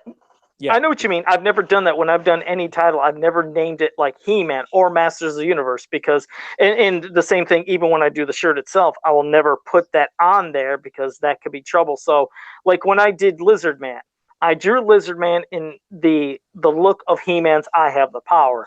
So nowhere did I see He-Man or Lizard Man or nothing. I think it just said, I think I just drew Lizard Man. That was it in that pose. And like I said, that was me drawing it. There's never been Lizard Man buffed up holding the power sword. So they obviously could tell, well, I didn't just take it and swipe it from Filmation. Well, I'm sure anybody at T Public is going to even know who the hell Lizard Man is anyway. Like a lizard, what? Yeah, so you gotta be, some things you gotta be careful with. But yeah, so the He-Man and the Insect People mini comic, like I said, it is short, just like Tyler said, it's a short one. It's great to look at, beautiful art, a cool new group of characters introduced, and you get to see Beastman being the star in a way. Yes, he gets taken out at the end, but yes, to see him doing something where it's his plot, he's trying to steal the show and do the mini comic. He's not doing it for Skeletor. He's doing it strictly for his own gain. That's something he makes quite obvious. It's for his purpose only. It's not in the name of Skeletor, which and like I still like. I mean, this image of like He-Man and Buzz-Off trying to save Teela from the spider. Like, I love to see someone do like a brand new illustration of that and just kind of make it bigger. Make the spider even more vicious and make the parallel of Teela even more dangerous and throw Mechanic in there and like He-Man getting ready to attack the spider. There's certain images in this I would love to see an homage done to it. Mm-hmm. Like something that Mad Duck Posters would probably do, and I wouldn't be able to afford it, but it still would be cool if No, there's a lot of iconic pieces like that. Yeah. But if somebody could redraw many of things that are in that mini comic, and hell, I mean, explore. See, that's what I'd wish that if we got more mini comics or things where they can expand upon stuff. Maybe we could have seen more of the Kex people. We could have seen more stories like if that. someone would actually acknowledge my talents and allow me to expand this and not create my own, create new nonsense, I could give you more of what's in these books and just not recreate or redesign. It's like, no. What people like, I could give you more of that. Just someone has got to give me that opportunity. Just give me a chance. I'm like Ace Ventura. I'm not ready to go in, coach. Just give me a chance. I'll even wear a damn tutu and mess my hair up if I got to and do it in super slow-mo. But I have got what it takes, and I'll even do it in instant replay. Sitting back down in reverse and everything. Right. Oh, shit. All right. Well, now this is the part of the show where we're going to ask people in the chat room. You can ask us any questions you want, mini comic, cartoon, movie, toys, or any other properties if you want. Hit us in the chat room right now. And while you're doing that, I'll pass it to Tyler in case, Tyler, if you have any recommendations for a mini comic, cartoon episode, or something for fans to check out. I'm going to call this a new segment called The Reading Rainbow Warrior. And if you're familiar with Reading Rainbow, it's a show about books and learning and things like that. And a book that we covered a while back, it coincided with what we did last week, which was Teela's Secret, which is much like the episode Teela's Past. And in that story, it was the first Golden Book I ever got as a kid, like the Golden Book hardcover. And, distressed Teela. And I encourage you, we have covered this book in a previous episode. So either to encourage you to check out this book and to check out a past episode, kind of works both ways here.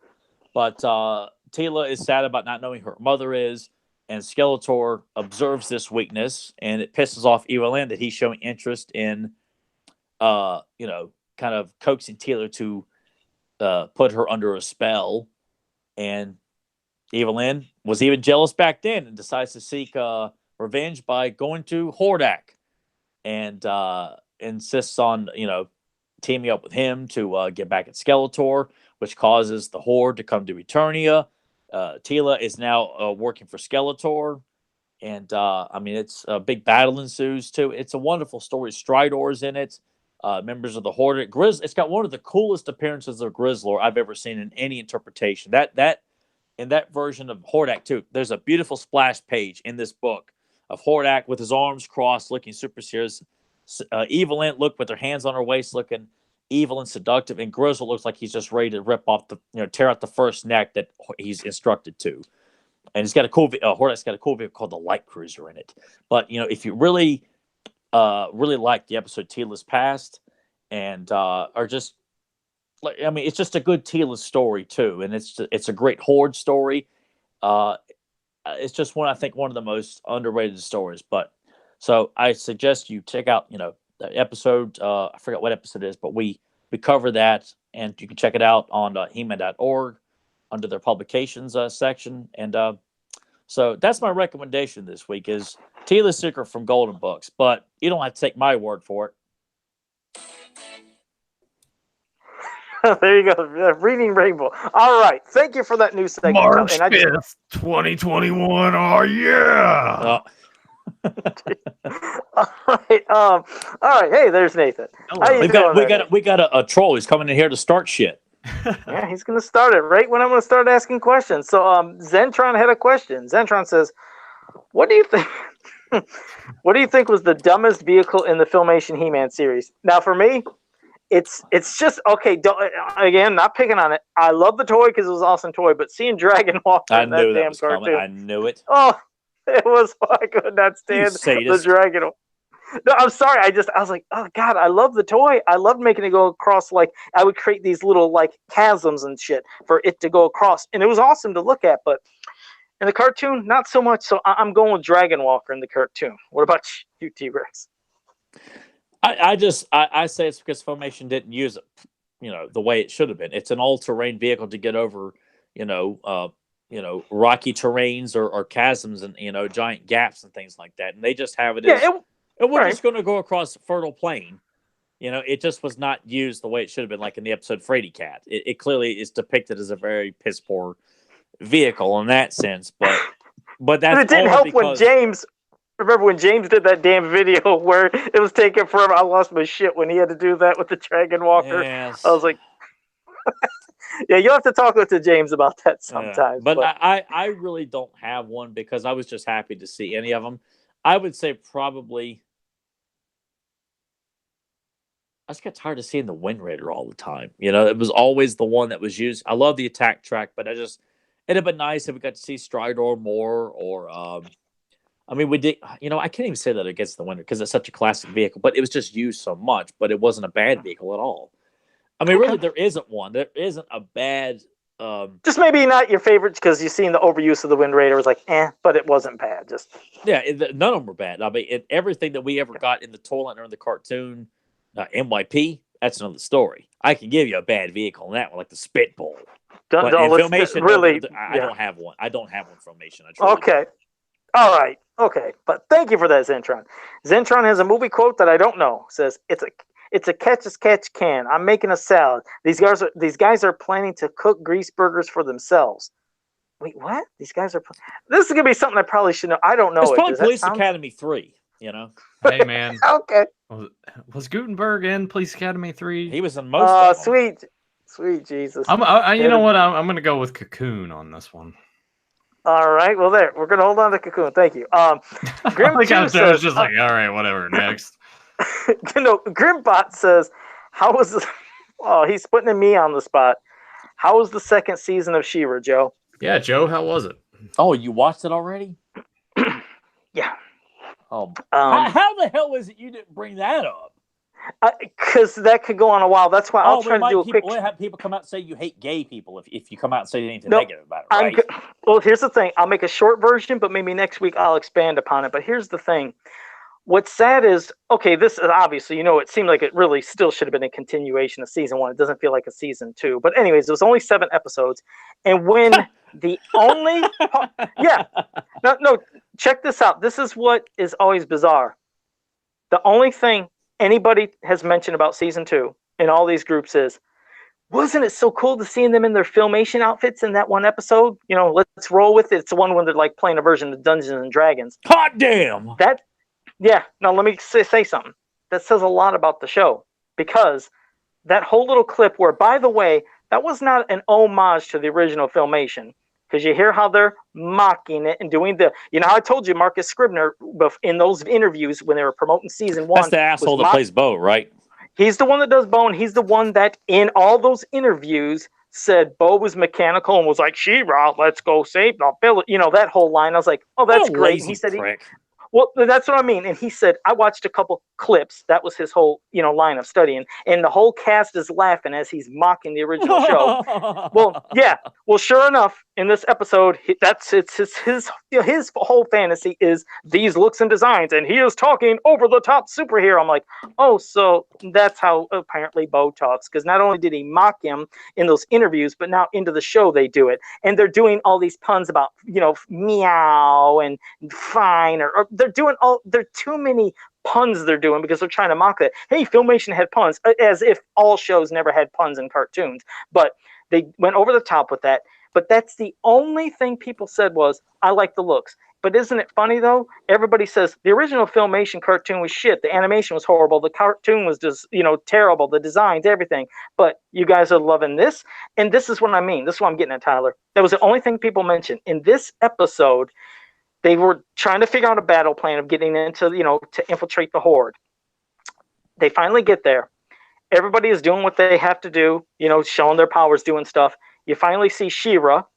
She's battling Scorpia, probably less than 5 seconds. This is her whole screen time as She-Ra fighting. 5 seconds where she's using a sword and Scorpia is blocking with her claws. She finally grabs She-Ra by her wrist. I think she disarms her, is ready to take her out, and here comes Glimmer. My point is, when I'm wanting to tune into He-Man or She-Ra back in the day, or anything that this is a prominent character, I want to see them be mainly, not at all times, but yes, they got to be the focal point. They got to put on a show. This is why you're here. This is why you're sitting down watching. You want to see He-Man kicking ass. Oh, yes, you want his people that are there with him doing stuff too. But he's got to be the one that does something amazing. This She-Ra that has been created, they're treating her, you know what, to me, it's like she's a secondary character. Not her characters and people around her, she is. Because when she transforms, sometimes it's with the left hand, sometimes it's with the right, sometimes it's off screen. But it doesn't feel like you're going from Adora into this powerful warrior of a character that's coming to save the day. It's like Adora is putting on an outfit and still Adora. She talks the same, she acts the same, and does nothing that is, wow, this is a hero that I'd want to come save me. She's still just Adora, so much so that Bo and some of the other characters, when she's She-Ra, in the form of She-Ra, call her Adora. It annoys the hell out of me. That's what I mean. This is what they're not getting. That's why, yes, have a secret identity, just like James Etok said last week. There's good reasons for having a secret identity, but when you take it away and you start leading this nonsense, then what is the importance of even having She-Ra when this is the name of the show, this is the character that should be the powerful one, and you barely see her do anything? Nobody in these groups have posted anything amazing. Wow, did you see this powerful feat of strength that She-Ra did, or this amazing moment? No, all I hear is Catchadora. I'm like, what the hell is a Catchadora? What are you guys talking about? And they said, oh, it's just putting Adora and Catcher together like a relationship, which again, relationships are fine, but that's your focal point of the show, is just saying hashtag Catchadora. And so they want to say Adora, implying that Adora and Catcher are sleeping together. Is that what they're saying they want in a children's cartoon? A cartoon in a children's cartoon. Girls, we need to see them, scissoring or something like that. This is what pisses me off. When I say that too, I just feel like, come on, people. Well, quickly, this is what pisses me off. They want to attack the fans, the adult fans of Filmation, and not just men, women also. A bunch of idiots living in our mom's basements, pushing their glasses up on her head and typing away as trolls. This was their defense, though. See, they're used to attacking other fandoms when there's females that are finally being focused on, and they like saying men are sexist. They can't jerk off to She-Ra. They can't do this. But you know what? It can't work for She-Ra. Well, no, I'm saying this is what they say. You can't say that about us. We've been watching She-Ra since we were kids, so you can't say we're sexist. We've loved her from the beginning. We just don't like this interpretation because it's lazy, it's boring, sucks. It's half-assed. It's shit. Bad. I mean, if the episode orders per season are already going down, that's not a good sign. That's not a good sign, right? It has. Yeah, that's what I mean. Any show that and this goes from like live action sitcoms and dramas or whatever, they always order small, and if it does well, the order for the next season gets bigger to at least 24.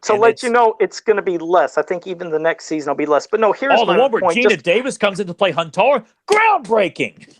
Yeah, and by the way, we already know that. Well, here's the thing. I'll say this calmly, just so the camera can stay on me, and I'll try to just focus on it. We already know that Huntara was based off of Grace Jones, a black woman. So wouldn't that have been the perfect opportunity to, obviously, for this Huntara to come around, to be voiced by a black woman, or at least make her black? Because remember, that would be racist, because we're assuming all purple people are black, Joe, and that's not very PC now. See, but no, it's like if they knew their history, they would know that where Huntara was based off of. So no, let's bring in a white woman to but they don't do the have voice time of for that. Huntara. We've got to tell how Adora and Now, Catra are going to be caught kissing, behind the whole. Now let me get to room. that. Now this is what I want to get to. I'll try to do this 2 minutes very quickly to explain. I hate that guys are being associated as being perverts, because a guy said something when season 1 was being shown. They said, wow, She-Ra doesn't have boobs. Maybe she have bigger boobs. Here's the thing. Men and women were saying it. But that is not the main focus of why the original Filmation fans were hating the show. No. They didn't and like anybody who wants to cling to that, I mean, yeah. You get your head way so far up your ass. I mean, right. But like I said, we didn't like some of the character design choices. We didn't like the animation. We didn't like the art. We didn't like the art. The stories are bland. They're boring. There's no excitement. It's missing the tone of fantasy that we always loved. That's the main concern. But for them to say us guys are upset because She-Ra doesn't have boobs, and this is coming from them, so I'm apologizing for what I say, but they said we can't jerk off to She-Ra. Here's the thing. When we were kids, it's never even a thought. Even as adults, she's our powerful warrior. It's not our thought. When we drew She-Ra back in the day, along with any other character from He-Man or She-Ra, we drew them in action poses, fighting poses. Now, the ones calling us sexist, go to Twitter. Type in hashtag She-Ra. Go to Tumblr. Type in She-Ra. I'm not going to Tumblr and type in Well, let me tell in. you. Hold up. I just want to. I got to keep this focused because I'll lose a train of thought. Kids, girls from 13, 29 years old. Look at the stuff they're drawing. They're not just drawing them kissing. They're drawing them naked, licking each other. Because, Catra, she's a pussy cat, so we already know what we're going to be seeing. They're Joe, drawing all this pussy cat. Yeah, exactly. So what I'm saying is they're you. Well, but what I'm saying is we're the ones that are supposed to be getting off with all this perverted stuff, and that's all we think of. When we drew our stuff, it was action. Everything they're drawing is perverted. I was like, oh, aren't we the perverts, though? The guys, it's like, it looks like it's just the pot calling the kettle black. That's all you see. I have not seen anything where they're doing any amazing action poses, She-Ra lifting a fucking mountain, kicking a planet, doing something crazy. You don't see that. We drew it, though, so don't call us the sexist ones and the perverts when that's all you're drawing on Tumblr and Twitter. And if I had a mic, I'd drop it, but that's why this show sucks, and I hate it. I hate the hypocrisy of it, and it's not fantasy. It's just boring crap. If you guys like it, you know what I said? Good. If you don't like it, I don't care. I'm not going to sit here and apologize for something I like or don't like. Joe's viewpoint on this, mine and Nathan's, it's not attacking people who do like it. It's expressing why we don't like it. And that if you don't like it, you are more than entitled to share your opinion as long as you're not attacking people or saying, fuck you, you're showing up or throwing it like gay slurs or being just ugly just for the sake of being ugly. You are entitled to say you think it's shit or it's terrible. The voice acting is just god awful, or this has nothing to do with Cher. It's just strictly a light and fluffy show that they've just stole the name and that's how they sell it. Because if it wasn't called She-Ra, no one would give a shit. Yeah, and that's what I mean. So again, if you guys like it, that's great. But I gave you my honest opinion why I don't like it. Yep, and I gave my opinion honestly of why I don't like it. And as you heard, it had nothing to do with boobs. It all had to do with story arcs, choices of things that don't make sense. Frosta, for fuck's sake, I can't say it enough. She's cold. She says it. Now they got an excuse. Remember how I told you? I was like, okay, Iceman, boom, he's a fucking ice guy. He does not get cold. He's ice. You look at the Human Torch. He's fucking all flames. He does not get hot. But apparently, Frosta has to wear a jacket, and she shoots ice out of her hands where you see her skin. If she had an issue with frost and ice, the second that came out of her hands, it'd be frostbitten and broke off. What does she do now? She uses ice to make armor for her hands and also around her body. And she even says it makes her cold. I'm like, oh, good God. It's like your writing is horrible. There's no logic. But that's my thing on She-Ra. So again, if you guys like it, but I don't. Okay. I want to ask this, Joe, since you've been kind of perusing around in the different forums, you're saying this is all they had to say. Would you also agree that with season 2 coming around and it seems like that sort of just came out of nowhere, but it also seemed like it came and went without any fanfare. I feel like there's a huge distinct difference between when this came out and when right before season 1. It was. You make a good point. Was that noticeable as well? No, I mean, you make a great point. In all the groups that I belong to, and there's a lot of them that are She-Ra groups, there's just not discussion. And the only discussion is, didn't you like the cool filmation look in that episode 4? Or whatever, the one roll the dice. That is all they say. I'm like, God, if that's all you're saying, that just shows there's no depth and richness to this cartoon. If you can only say, it's cool to see him look like filmation. It's like, oh, but the thing that everybody hates and is stupid, that's what you're praising. So it's like my mind, it's just like, boom, I don't get it. Yeah, so, it's in that weird space of, like, in a way you kind of want it to succeed to a degree, because as we talked about this so many times, like, yes, it does kind of open up a new avenue to where, like, maybe old stuff could come back.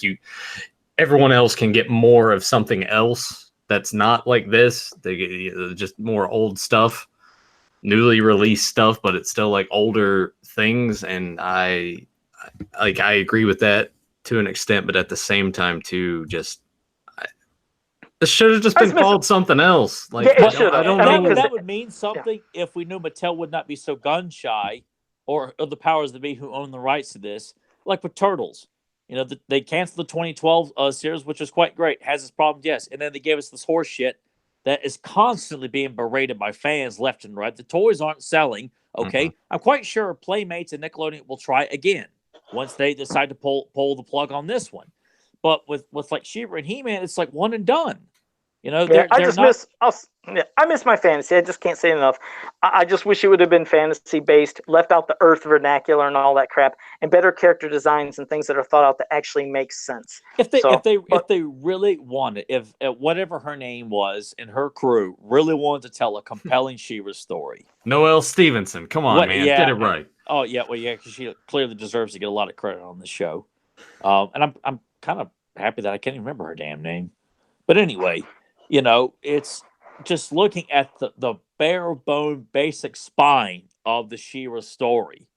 That alone should tell you that is one special. Now, granted, you can't be completely, within the He-Man connection there, but there's still a great story to be told there. And when they don't want to take the time to come up with a vernacular that would fit within this world, to make these characters likable, that you're too busy to make sure that every member of your supposed audience can relate to this character, as opposed to, oh man, it's a kick-ass character. I would want to be her, or I would want to be him. I can relate because she's got big thighs. I can relate to her. But you just said it. You don't get that with She-Ra herself. That's what I miss. I miss that warrior that would come in to save the day. The one that when she transformed and that music hit back in the day, you were like, oh shit, it's on now. That was your thoughts. You're like, she's gonna beat some ass. You don't get that feeling out. It's this transformation that sometimes they show the whole thing, sometimes they don't. It's just like an afterthought. And She-Ra, unfortunately, is an afterthought in this cartoon. It's to me, it's just sad. But well, that's that. And again, thank you for that question. And we had Jobber DG join us in the chat room, and also Ryan Vengentek. And I'm going to be getting to those questions. First, Adam Gabbert said, Joe and Tyler, what are your thoughts on the Masters of the Universe wall plaques, like the ones I see in back of me? No, I always love these things. I got He-Man over here. Oh, okay. The thing is, hate them. They're awesome.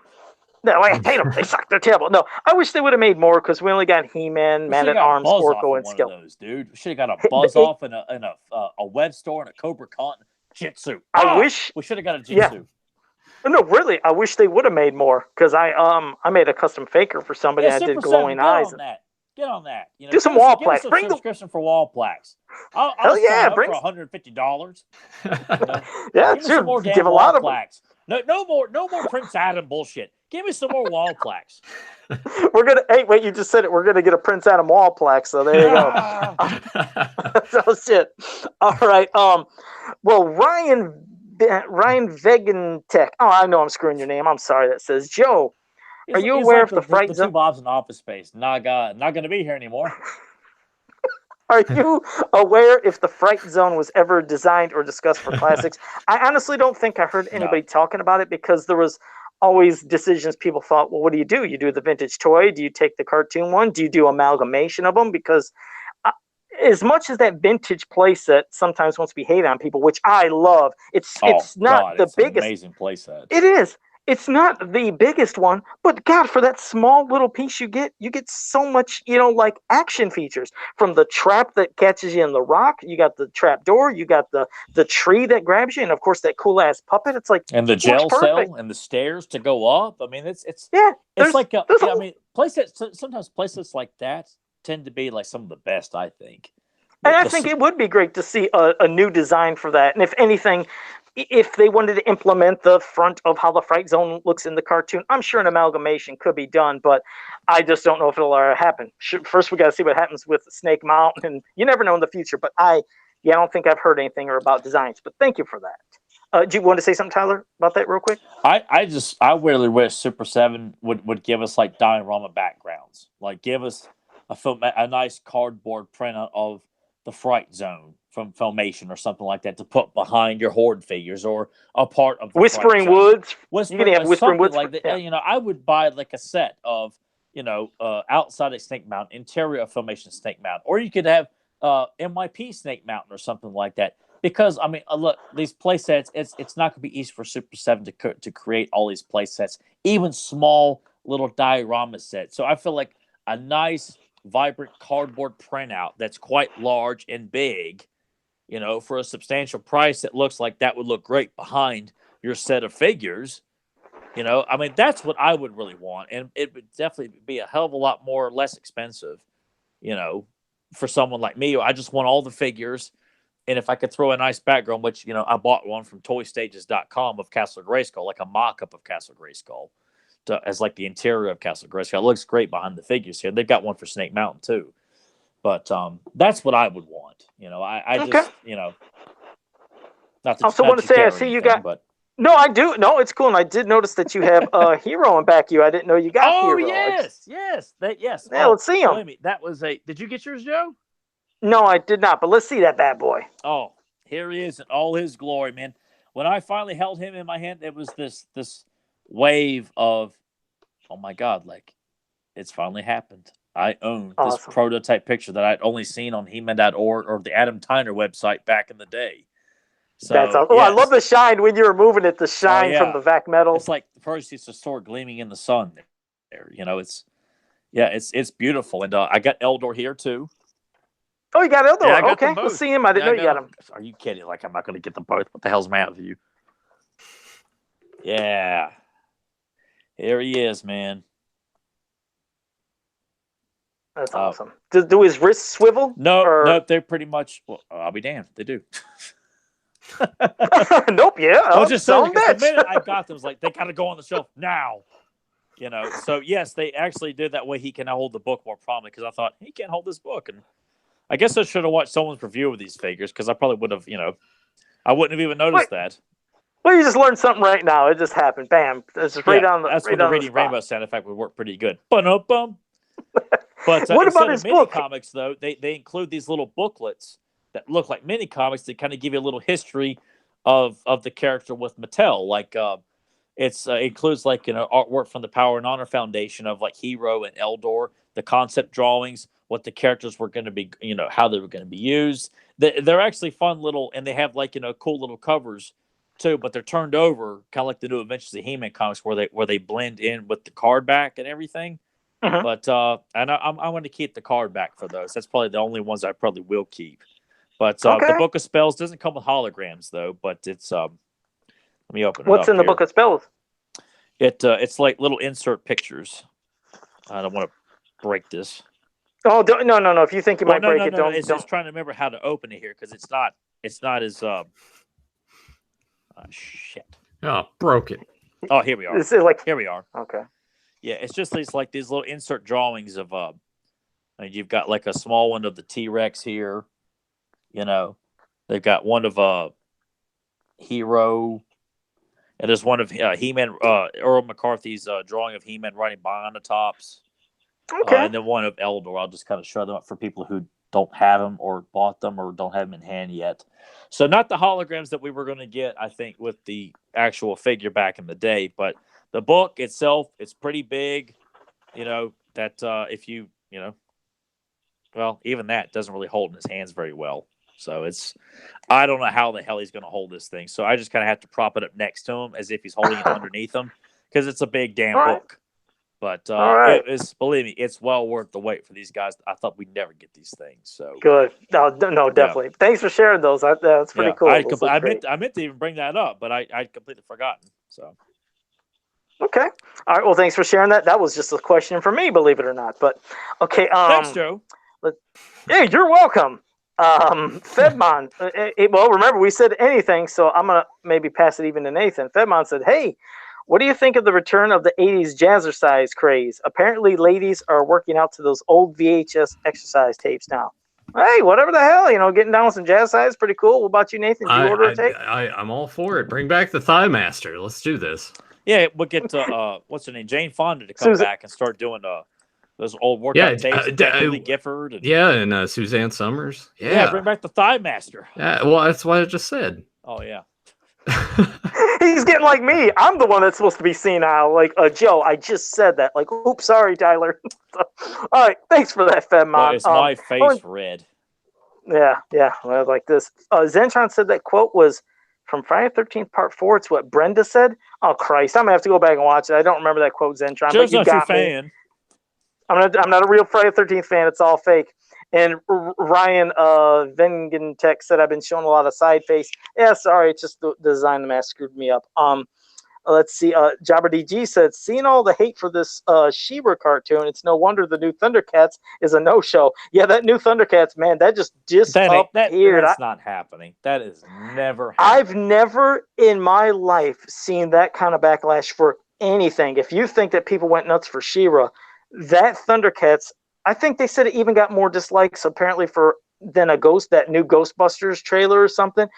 Yeah, that I think it went away, or maybe so. It deserves every single bit of that. I don't know if they're gonna try to redesign or anything, but they're probably just like, well, I guess people just don't like Thundercats, so we just ain't gonna do it. Because Warner Bros. Is like that. The minute people like something that they give the okay.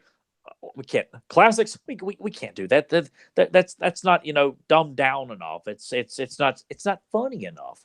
We can't. I cancel that. It never fails though. Thundercats always seem like it's snake bit. The minute something good starts going with it, it gets canned. The Thundercats vintage line did not last long. The original cartoon only went for 2 seasons. Well, technically, like kind of 3 seasons, but still short-lived. When it was brought back, it was short-lived. When we started getting the classics line, it was short-lived. The Bandai line was short-lived. Everything is short-lived. It just feels like they can't get anybody who really knows how to deliver a great Thundercat series in charge and make sure that the people are getting something that they clearly deserve. But until they start making smarter decisions, hiring someone who really knows how to deliver a great Thundercat series. Yeah, there's always I work for a rookie rate. I will earn a high salary. I will work my way up the corporate ladder and show you assholes how it can be done. I told those cock gobblers I like Michael Bolton's music. Yeah. Well, you guys can see my ass. but it shows no matter what you like. We're not being chauvinist pigs here. We're quoting Office Space. People. Yeah. I'd hope most people have seen that. But no, that's the thing is no matter what you love or hate, when it seems like you do bring up something you don't like, you'll get called a name depending on what it is. Like the people that didn't like the new She-Ra were somehow sexist, which makes, again, no sense if we loved it back then. And the Thundercat fans, they couldn't call them sexist. They just were called man babies. It was like, no matter what you do, if you don't like something, you're called a name. It's like, I'll say this. If any of you out there, or who watching this, but clearly if you're watching this, you're already smart anyway. Or listening to this. But if you know anybody who thought it was a priority to call people man babies who didn't like that, you're an asshole. Right. And I want you to let them know that too. Tell them I said it. And if they say who, I don't care. Just then she'll picture you like this dude right here. Just the picture would be like all the illustrations that Axel and Kevin have done with his face on it. It's like, what, you don't know this guy? I mean, look at him. He's pure 240 pounds of muscle here, people. Right? No steroids. It can be done. Oh, that's not possible. But Ryan, Vegan Tech, again, He said one just of- Ryan will do. By the way, I just, Oh, just right. Okay, tired good. of Joe butchering his name. It's like every Just time I call say me it, it's Ryan, a different damn one. it. I'm just gonna call you out. Yeah, right. Okay, Ryan says, did you know that the book is reversible for Eldor? That I guess he said it opens both sides or something. 2 picks from one side, 2 picks if you open on the other side. And then he snaps it live. He's like, God damn it, Ryan, thanks for that tip. Well, I'll be damned. Oh, there you go. See, you're learning everything about Eldor today. He learned from me about the wrists. He learned about the book from Ryan. See, there you Well, go. because It's like, I just put them on the show and display them promptly. I'm not. I just not one who goes, oh yes.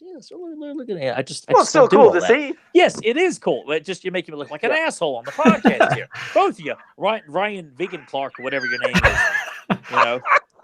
do they really have to do anything to make you look like an asshole on the podcast? No, not really. Oh, that was. You know. Oh, Jesus Christ. I pretty much do my own fair share of people saying, God, that guy, he's like all stuck on himself and having people draw himself all the time, thinks he's so cool and thinks, muscles and stuff, thinks stuff about him. He don't know nothing. He's just a sexist pig like Asa Slater. Hey, speaking of things of people thinking or doing for other people on the podcast, I'm just going to throw this out there. If you guys have extra classics that you would like to sell on the cheap, or if you or free, or you want to be generous that way, I'm willing to pay, but not ridiculous eBay don't prices. be asking for $150 for a Beastman Classics figure, all right? But if you guys have any extras that are taking up space that you don't want anymore, feel free to hit me up or leave a comment or to find a way to communicate with Joe, since he's kind of like the cult leader around here. Find a way to get in contact with me. Let me know what you got. And Nathan needs them figures. He's like, please help the children. And he is actually buying Struthers. this stuff. Like, this is not something he's in the hidden. Like, Nathan is like hitting me up every day. Yeah, I just bought this guy. I just bought Triclops. I just bought Trapjaw.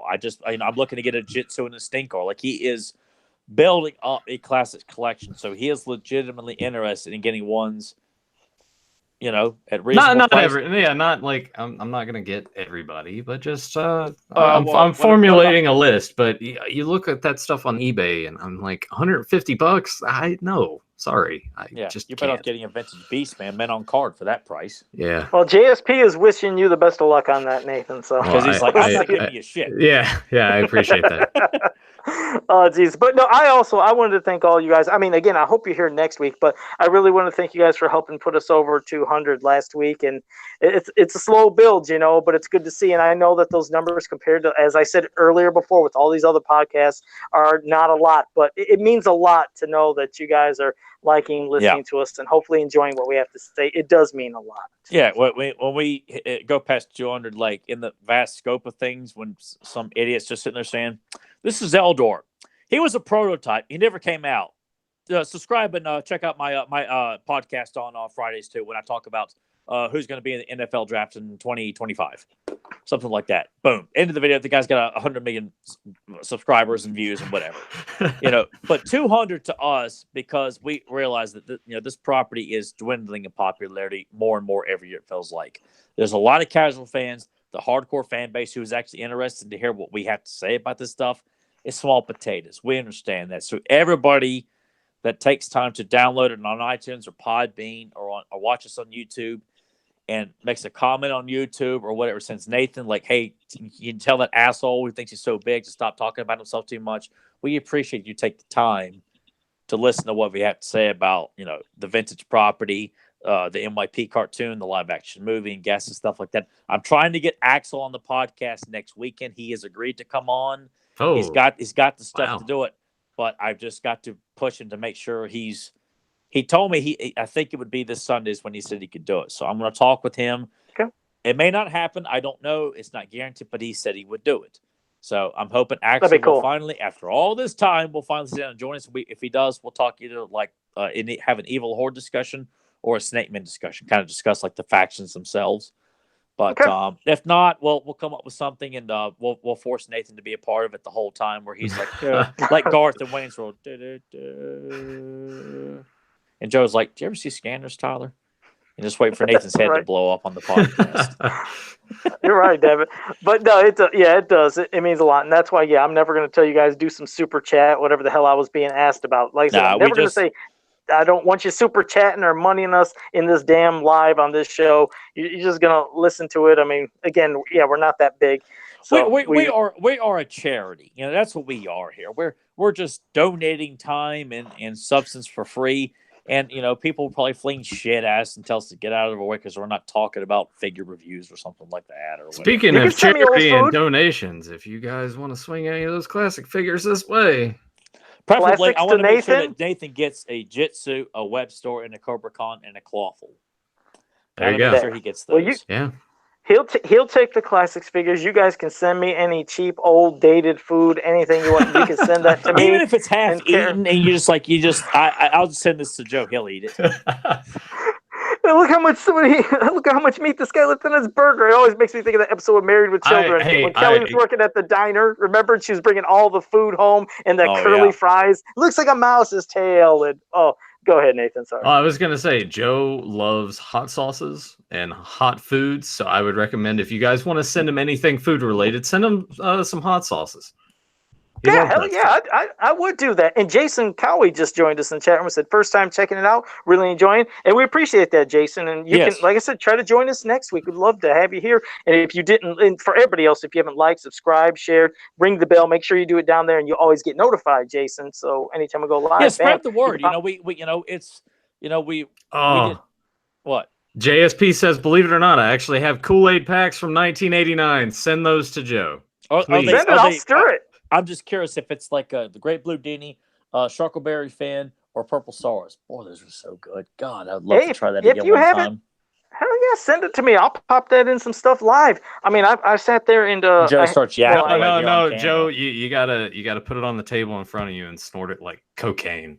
Yeah. It's got residue on his face. Oh. No, but just to let you know, in Scareglow's house, again, if you guys aren't a member there on Facebook, send a request. You can say Joe sent you. But Scareglow's house, like I said, first I did those Bean Boozle things, which are horrible. Then I ate the Death Nuts. And this coming week, I don't know the day, I think somebody's going to be sending me crickets, a black scorpion, and a tarantula to eat live. So I'll be doing that in Scareglow's house. So like an episode of Saved by the Bell where Zach's having like caramel caterpillars and stuff like that. This honestly just sounds like a circus act. Like, come see the Masked Man eat weird things. Yeah, Joe's lined up.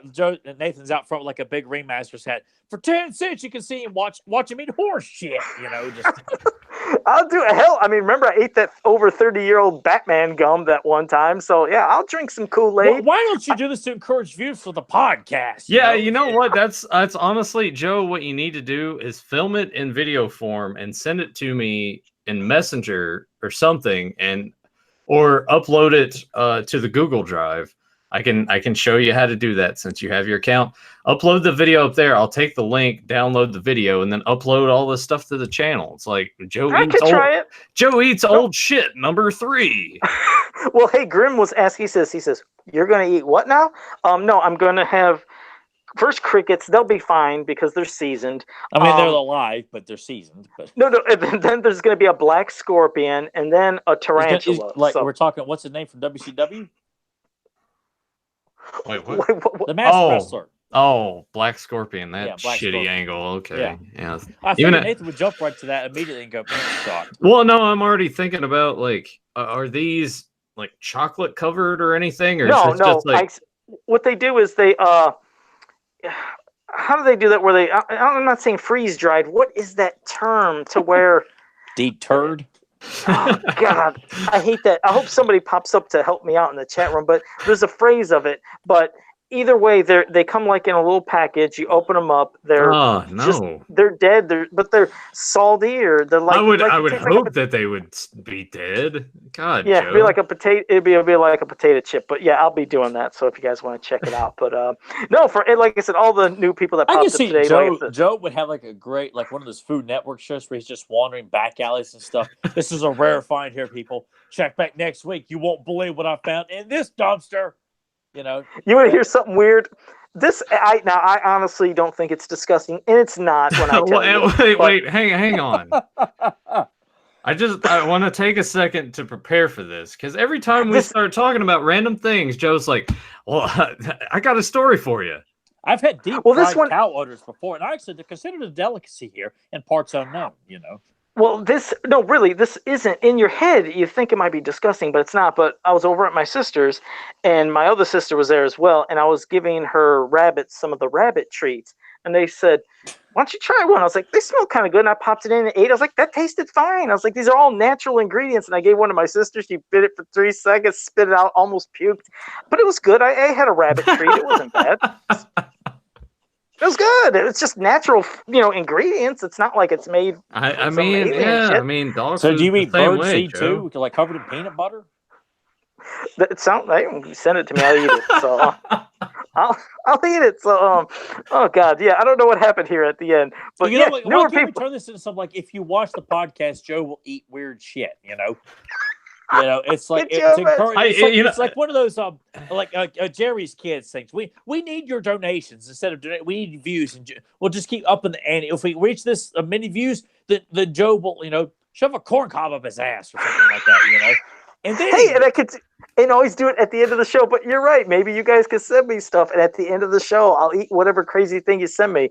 Yeah, because that's I like that. But yeah, remember, if you're new to it, make sure you subscribe down there and ring the bell, like it. So that's like what we'd have to call that segment "Eat at Joe's," and then that's what we'd have. Like Joe is eating, whatever monstrosity. Because Joe was really fit for that one show that was on. I don't know if it's still on. It's like weird. No, reindeer balls and all that shit. No. Okay.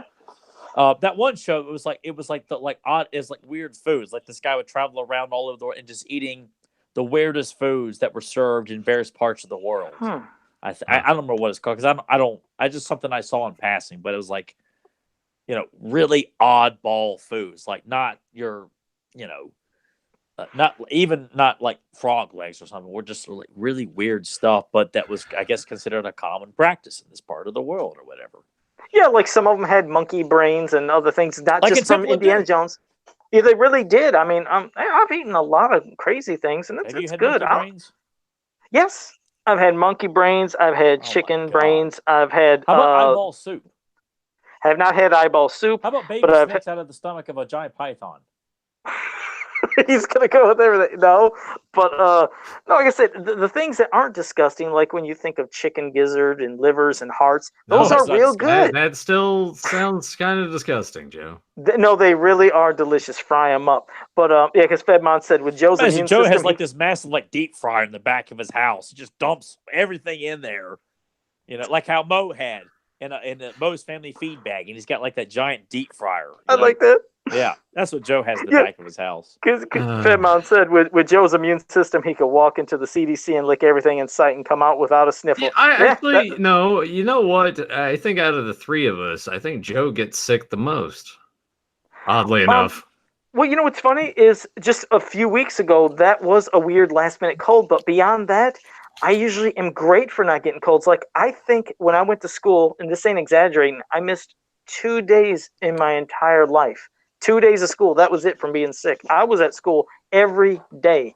So, and it's a testament to the hot stuff. So, Nathan, if you're going live later, let everybody know that you're going to do another shot of insanity. Oh, okay.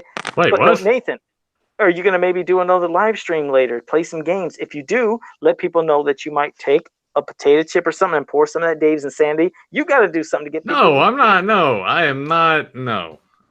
He's punking out. No, okay. Sorry, Joe. Not all of us sit here and enjoy torturing our bodies with hot things. It's not torture. It's great. I'm telling you, it tastes good. But I'll have to wait for Tyler to get back. Yeah, says the man that eats monkey brains and camel balls and. But it's good stuff when you, like I said, are flavoring it up. It is. Grimbot said, "Yeah, Tyler must have left to go barf." No, he's just got the bladder of a ant. Yeah, because I don't want to wrap the show up with him. I'm kind of honestly surprised because Tyler and I went to go see John Wick 3 earlier today, and he picked me up and we went there, and he drank a whole bottle of water and we watched the entire movie. And it's over 2 hours. And when we got out of the movie, he didn't even have to go pee. I was honestly kind of surprised. He might be letting it go right now. He's going to be there for like probably 10 minutes. It's like going to be like a horse just going and going. But yeah, next week if we get Axel, that would be great because I know he loves Aaron McCarthy's art and Alcala, and then I know he would like to talk about, just like Tyler said, probably the Horde, the Snake Man. I think Modulok might even be one of his favorite characters of the Horde. I think so. Always a good man. Anybody that likes Modulok. I'm doing something that for a customer right now. He wants this crossover with Scareglow as a type of Modulok character. So he had all these, I don't know how it happens, but he had extra Scareglow legs. And he was like, do you think you could try to sculpt a tail or something, attach those legs and do a two-headed Scareglow thing? So I'll have to be doing a lot of sculpting for it, but it'd be cool. We just got a message from JSP, and oddly enough, that Kool-Aid, Tyler, if you're there already, he's not. He's too busy. He's here. Tyler's here. No, something just happened there. Oh, we just went to an image. We can't hear him. Yeah. It is the Purple Source Rex. Oh, he does have the purple. Yeah, send that. I'll drink it. I'll drink it. Send it to me. I'll put it in a bottle. I'll shake it right in front of you guys. Add a little bit of sugar, and I'll drink it live. I was going to say my closing, but I can't hear Tyler because he can't see his quote. Yeah, I don't know what happened to him.